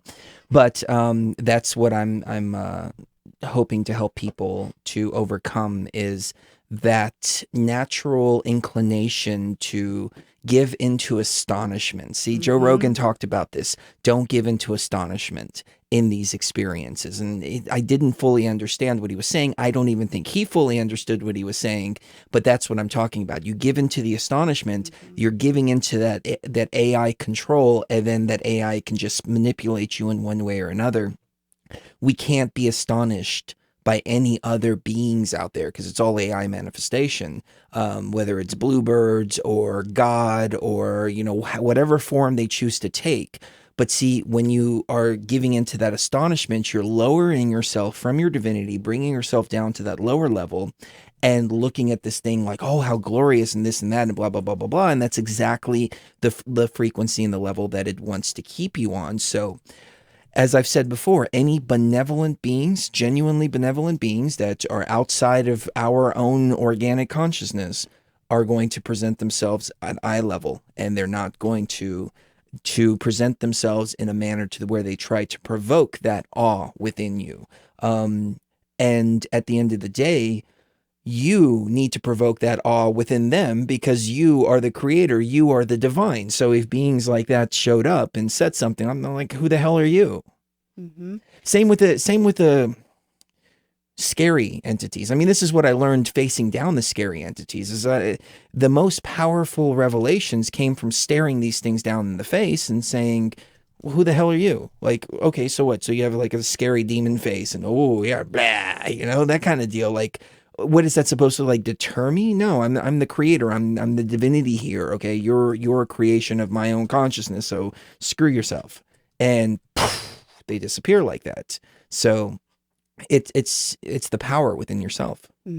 Dakota wants to know, is that why I'm scared to do another ayahuasca trip? Because of the AI? I really need to do some work, but something is holding me back. It's the ego. It's the ego. I would say 99% of the time it is the ego. I sent you a message in Skype too that I think is very important to go over. But our ego doesn't want to die. And I still, to this day, I still deal with this BS and this freaking ego that's like, well, how about you just, don't go through all that fasting. Why are you fasting? You're going to feel like crap. Your blood sugar is going to go crazy. Your blood pressure is going to go up and down as you start to detox. Just don't go through that. Just go have a pizza, watch Netflix with your wife and just chill on the couch. And there's been nights that's happened. We have the brew on the stove and Netflix, we're watching Netflix instead of drinking the brew. So it's the battle with the ego. You've got to put that ego to the side and say, nope, I know exactly what I'm up against here. My ego doesn't want to die, and it knows that if I drink that ayahuasca, that ego is going to suffer as a result. So I'm going to take the power over it and just drink it. And here's the thing, like, I used to fast before every experience. I stopped fasting before every experience and just started having the experiences because I realized the importance of having the experiences. In this particular case, I needed to fast just to purge my whole body and cleanse myself. So I'm fasting for a different purpose, not for the purpose of preparing myself for ayahuasca, but rather for the purpose of just pure cleansing. But don't let all those little thoughts and things like that come into your sphere and say, oh, well, I haven't fasted properly, so I shouldn't drink. Oh, because your ego will start coming up with all these different reasons on why not to do it. And the thing is, it's like a little cup like that. Just walk up to it and just drink it. That's it. Just drink it. And after that, I feel like I want to purge now from just thinking about I'm getting like chills, that thrill that you get. Yeah. So yeah. You put your ego in check for sure. Yeah. Check your ego privilege. Check your ego privilege. Somebody told me that the other day. Somebody told me to check my white privilege. I'm like, I don't think that I'm white. I don't know. Maybe I am. Who knows? Come on, by comparison? Yeah. No. Native American, Italian, and Greek. I don't know. Does that constitute white? But they told me to check my white privilege. And I'm like, okay. Okay. whatever. Okay. And then I posted it on Facebook, and somebody said, it's not a privilege, it's a right. I was like, oh, that is the funniest thing I've ever heard in my life. Anyways, that's That is neither here pretty nor there. funny. But a very important question from the chat that you've Anonymous. experienced yourself, Mhm. and I think that you can answer this question. Okay, so the question is, I think it would be okay to try Aya with a heart murmur. Suggested first try dosage. So first of all, I'm not a doctor and I can't give medical advice, but I can speak from experience. In my experience, I have mitral valve prolapse, it's a minor heart murmur it's not even there a lot of the time that the doctors even look for it. So it's it's something that's always concerned me a little bit. But after many, many ayahuasca experiences with it, I have learned how to dose right, how to stay away from things like caffeine, and any kind of stimulants and things like that. I would stay away from for at least a day or two before having the experience. What ayahuasca and other psychedelics tend to do is cause vasoconstriction, which lowers your blood pressure and makes the heart rate increase slightly. If you feel really uncomfortable with that feeling, then you might want to consider maybe taking a beta blocker a few hours beforehand, or even just taking a really low dose and see how you react to it. Usually, if I had any problems, it would be with over 100 milligram dosage, and it wouldn't even happen until several hours after the experience, and I would just get some weird palpitations and chest pain.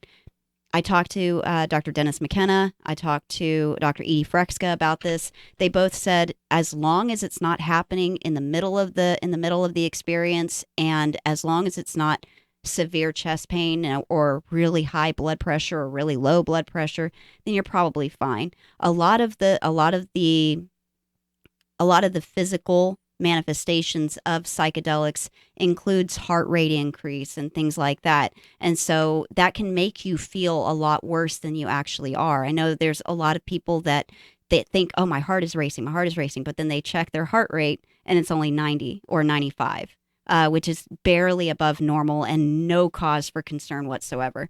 So I think that you should be okay, but I would check with a doctor and ask them if it's okay to take an MAOI. And if you feel brave enough to ask them, hey, if I fly down to the Amazon, I'm going to drink this mixture. It's a psychedelic brew that contains an MAOI and a psychedelic. Is that going to be safe with the heart murmur that I have? Couple of other questions. Kratom and Aya, and also what about taking a benzo to bring all of that down?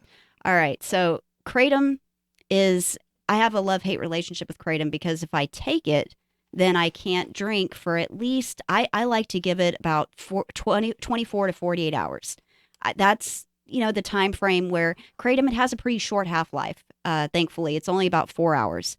So 4 hours after you take Kratom, half of it's already out of your system. Another 4 hours and another half is out of your system. So within about 24 hours, it should be pretty much out of your system, 24 to 48 hours.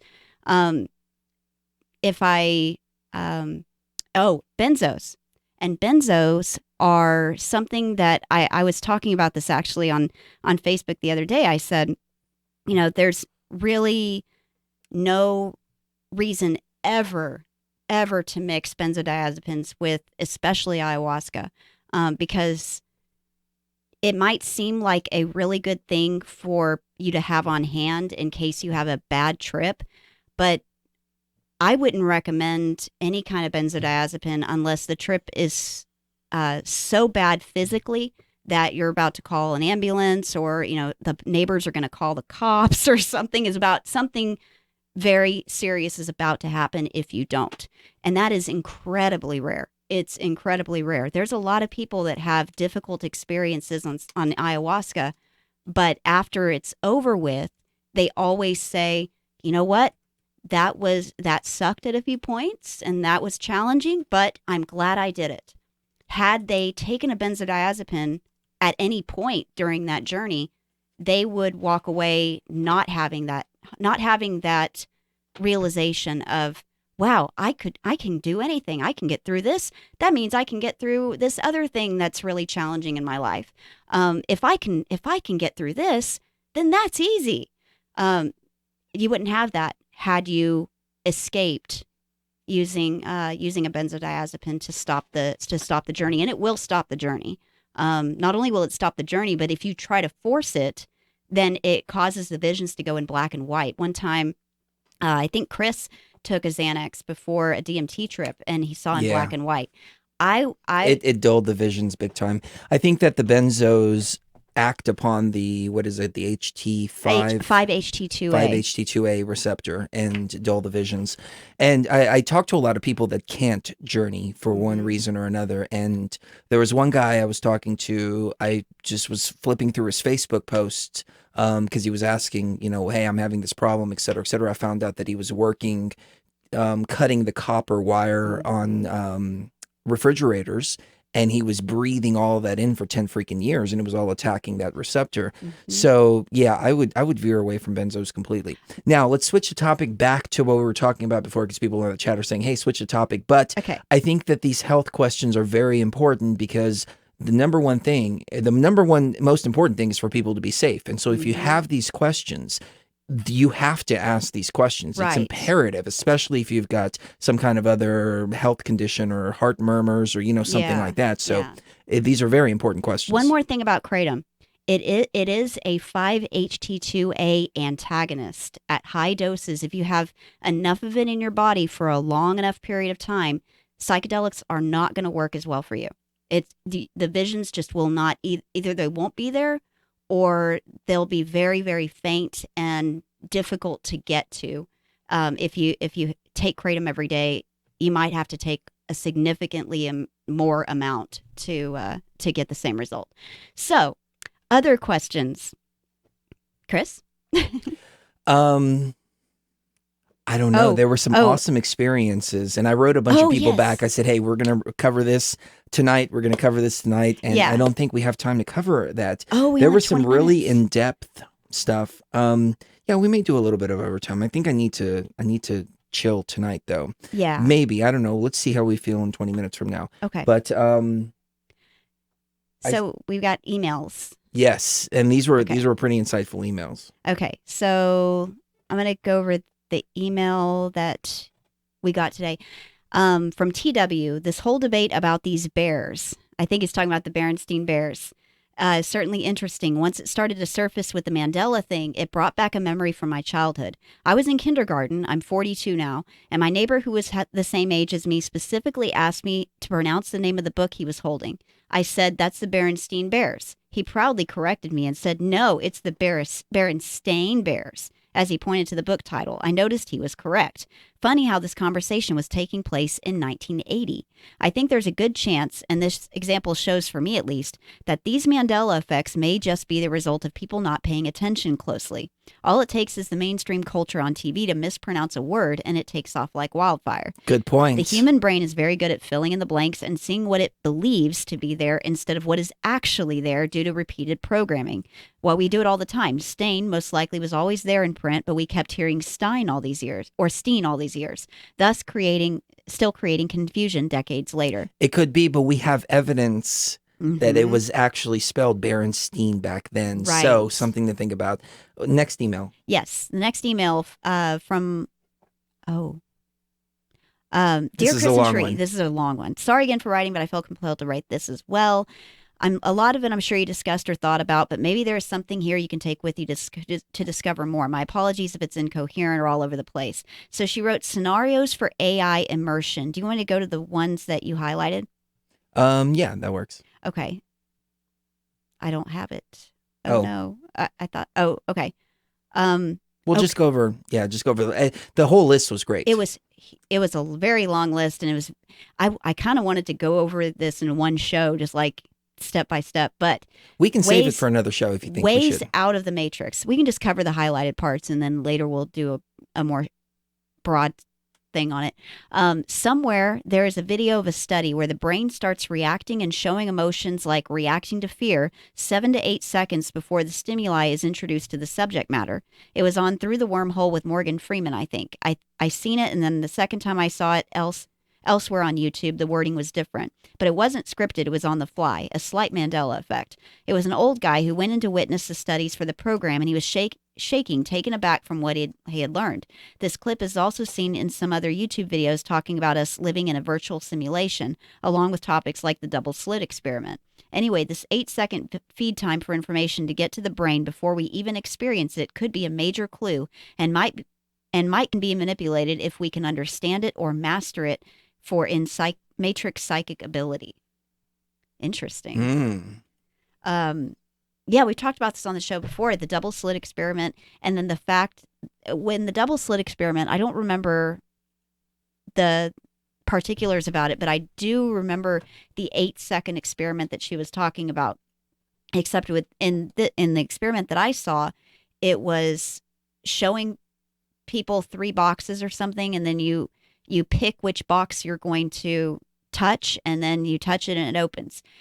Apparently, the brain knew which one you were going to choose 7 or 8 seconds before you actually chose it, meaning that the brain somehow knows the future without the future happening yet. Well, that reminds me of that film, Donnie Darko, where he starts to see how everything is kind of moving based on this like tentacle thing. It's the way they portray it. It's like a tentacle that comes out of people, and you can see the movement of everything. And I wonder if we are connected to this preordained path. But we have the choice, though. We have to realize that we are connected to this preordained path first in order to change it. But being oblivious to it makes us susceptible to it. Right. It's just like astrology. Astrology is the same way. If you're oblivious to your birth chart, and especially to your returns and your transits, you're floating along through life not realizing that everything's already been laid out for you, and you're walking the path that was set out for you whenever you were born, and you don't realize the things that you're choosing to do aren't really your choice, they're your inclinations. And once you realize that, oh, I have a choice in this, or oh, this is a path I can go down, or I can go down this other path, then you've got it in control. Then it's up to you how you make your life turn out. Personal experiences and stuff that makes me question my own sanity as well as reality. Ask this one on air. Does anyone remember falling through furniture as a kid? Or any other solid objects for that matter? I don't remember falling through furniture. Oh, really? Tell us about that. Okay, so as a kid, I remember so many instances of feeling like I'm sitting on you know how I sit on the arm of the couch and you hate it and you always tell me to stop doing it? I've been doing it since I was a kid, sitting on the arm of the couch. And I remember so many times. Well, we had a cheap couch for a while. Yeah. And it broke. It would break. But luckily it was under warranty, so I went and got a new couch. And then she broke it again. And I went and got a new couch and she broke it again. Finally, I just ponied up and just got a real couch that can sustain. Well, and ironically, that couch is so expensive that I don't want to sit on the side of it. So it made me stay away from sitting on the side of it. So, I'm sitting on the side of the couch, and there were so many times that my grandmother would remark, "Did you trip on something?" Because suddenly I would hit the floor. It was almost as if I went through the couch, and I'm like, I don't know. And she's like, "You're such a klutz. You know, did you trip on nothing? Or did you trip on yourself? What did you do?" And I'm like, I don't know. And that used to happen to me all the time. You are kind of klutzy, though. I am. She's fallen down the stairs on so many different occasions. We had to buy her socks that have little rubber sticky stuff, like old ladies. Yeah, socks to grip. So when she's coming down the stairs. But one time, right after the surgery, though, she was bringing down the laptop. Yeah. And I heard, boom. And I was like, oh, please don't tell me that was her falling. And then my screaming. And she told him. fell right on the surgical part. Yeah. Oh, it freaked me the hell out. Fell right on my elbow. And yeah. And you know, shoved it up. what can you do as a partner? Like when your partner is writhing in pain like that and you want to get them out of that pain, like what can you do? I was just like petting her on the head and trying to hold her. And I was like, do you want me to call the ambulance? Do we need to go? You know, et cetera, et cetera. It was just, you know, as a partner, it's not as painful, obviously, but I mean, you do feel that pain of the other person. Yeah, especially a twin flame. You're going to feel, he feels everything that I feel, and I feel everything that he feels. If he's starting to feel dizzy, I don't feel dizzy, but I can feel that he's feeling dizzy. It's like this, we have this connection where we can hear each other. But when I get frustrated, she's like, your energy sucks. And I'm like, well, I can't do anything about that. Okay. I can bring my energy level down, but you know, it's going to get out of whack sometimes. Like, but you got to give me a moment to just bring it back down. Yeah. I think we're doing better about that though. Yeah, I think, you know, we can save that email because you're right. It does deserve at least an hour to talk about because there were so many ideas laid out there. So one of the things somebody posted about NPCs and one of the guests we've had on the show, Anthony Peake, somebody posted on his timeline, what do you think about the idea of NPCs? And Anthony Peake came back and said, oh, that's a very dangerous idea. And we all know where that leads. And, you know, I understand that. And so maybe we need to clear this up is that, and I cleared it up in the little thread there, but the idea of NPCs doesn't necessarily mean that we can do whatever we want with the NPCs. That's what NPCs do. See, the powers that be, the ruling elite, whatever you want to call these things, they're AI overlords, for lack of a better term. They understand that a lot of these entities here are NPCs. Therefore, they do whatever they want with those entities. I mean, we see this in slavery type situations going way, way, way, way, way back. So, that's why they can kill them indiscriminately, and they're running the program, so they don't even have a conscience when it comes to that. But the difference is that divinity doesn't act like that. Divinity has compassion, empathy, love for every single form of life out there, whether it's artificial or organic. So, you know, this whole idea that not to talk about a certain subject because it can be dangerous. Well, if it's the truth, then why are we self-censoring ourselves? Like, we've been conditioned to self-censor ourselves over and over and over again. And I've said this before, my journey through the truth movement had me consistently self-censoring myself because I didn't want to say anything that would upset the truthers. I didn't want to say anything that would upset the Christians, et cetera, et cetera. And I came to the point to where it's like, look, if it's the truth, it needs to be communicated in one form or another. So I understand that some people may be apprehensive to the idea or apprehensive to even entertain the idea. And it's one of two things. Either those people are NPCs themselves and they can't understand the concept of non-player characters because to them this is real, or they are not really thinking about this from that pure raw consciousness element. Either way it goes, I think that misconception really needs to be cleared up, and this really needs to be put in the divine perspective, which is empathy, compassion for all beings, regardless of whether they're AI or not. Right, exactly. To me, there's no difference between the way I treat people I know are organic consciousness and people I feel are NPCs. There's no difference there whatsoever. Did you hear that? I did.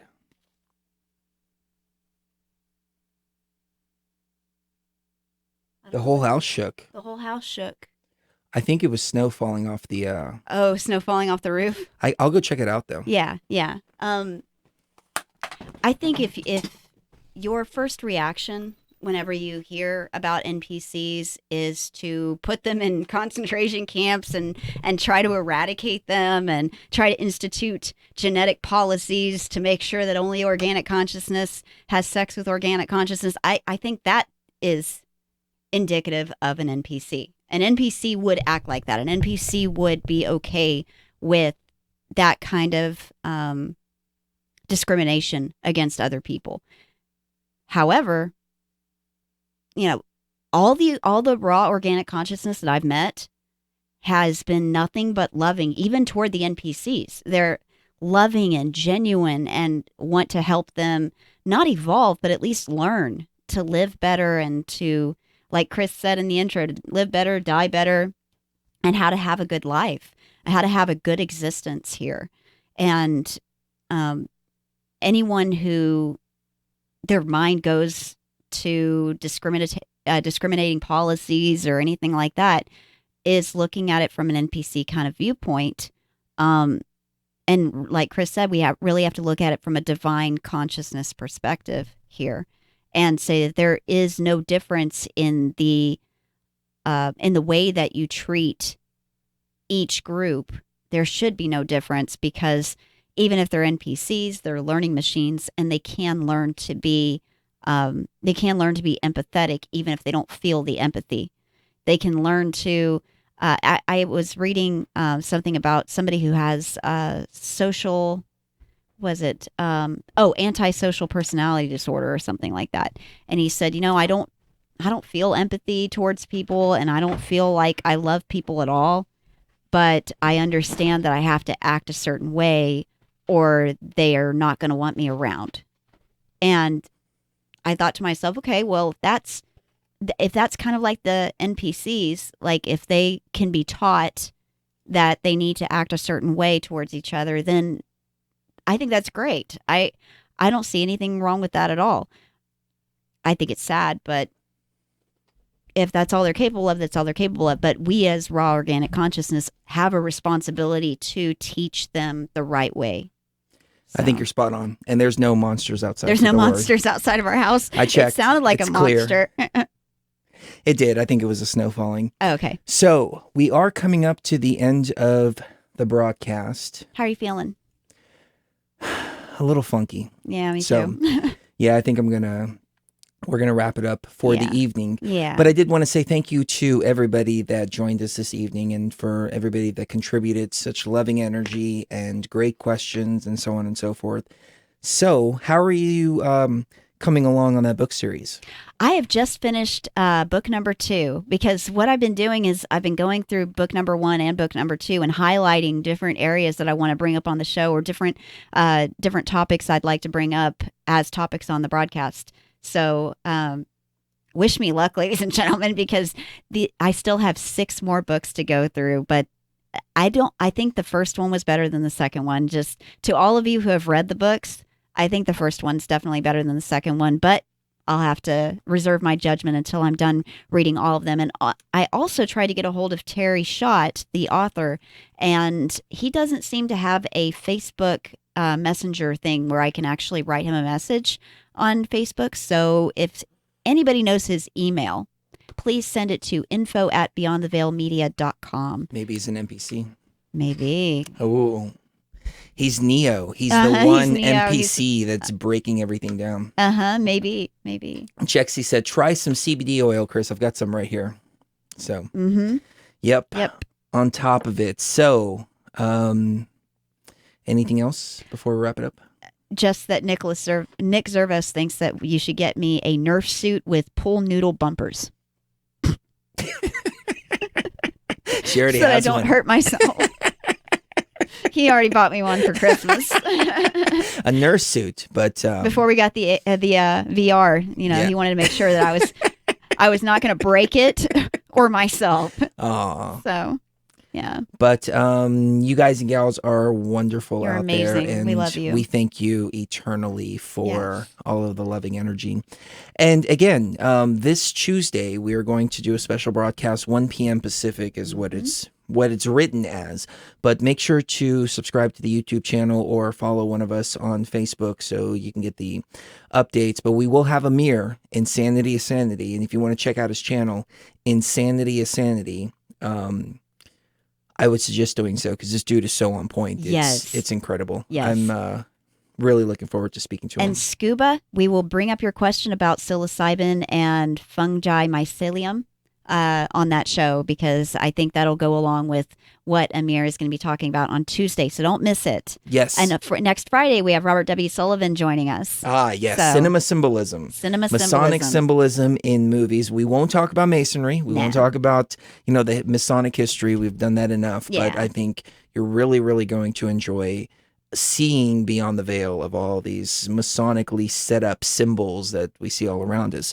And don't forget, Brent Thomas is coming up next right here on TFRlive.com. So he's always got some really, really interesting ghost stories to share with us. All right. Well, we love you guys, and you are amazing. And we'll see you on Tuesday. Definitely. Thank you so much. Love ya.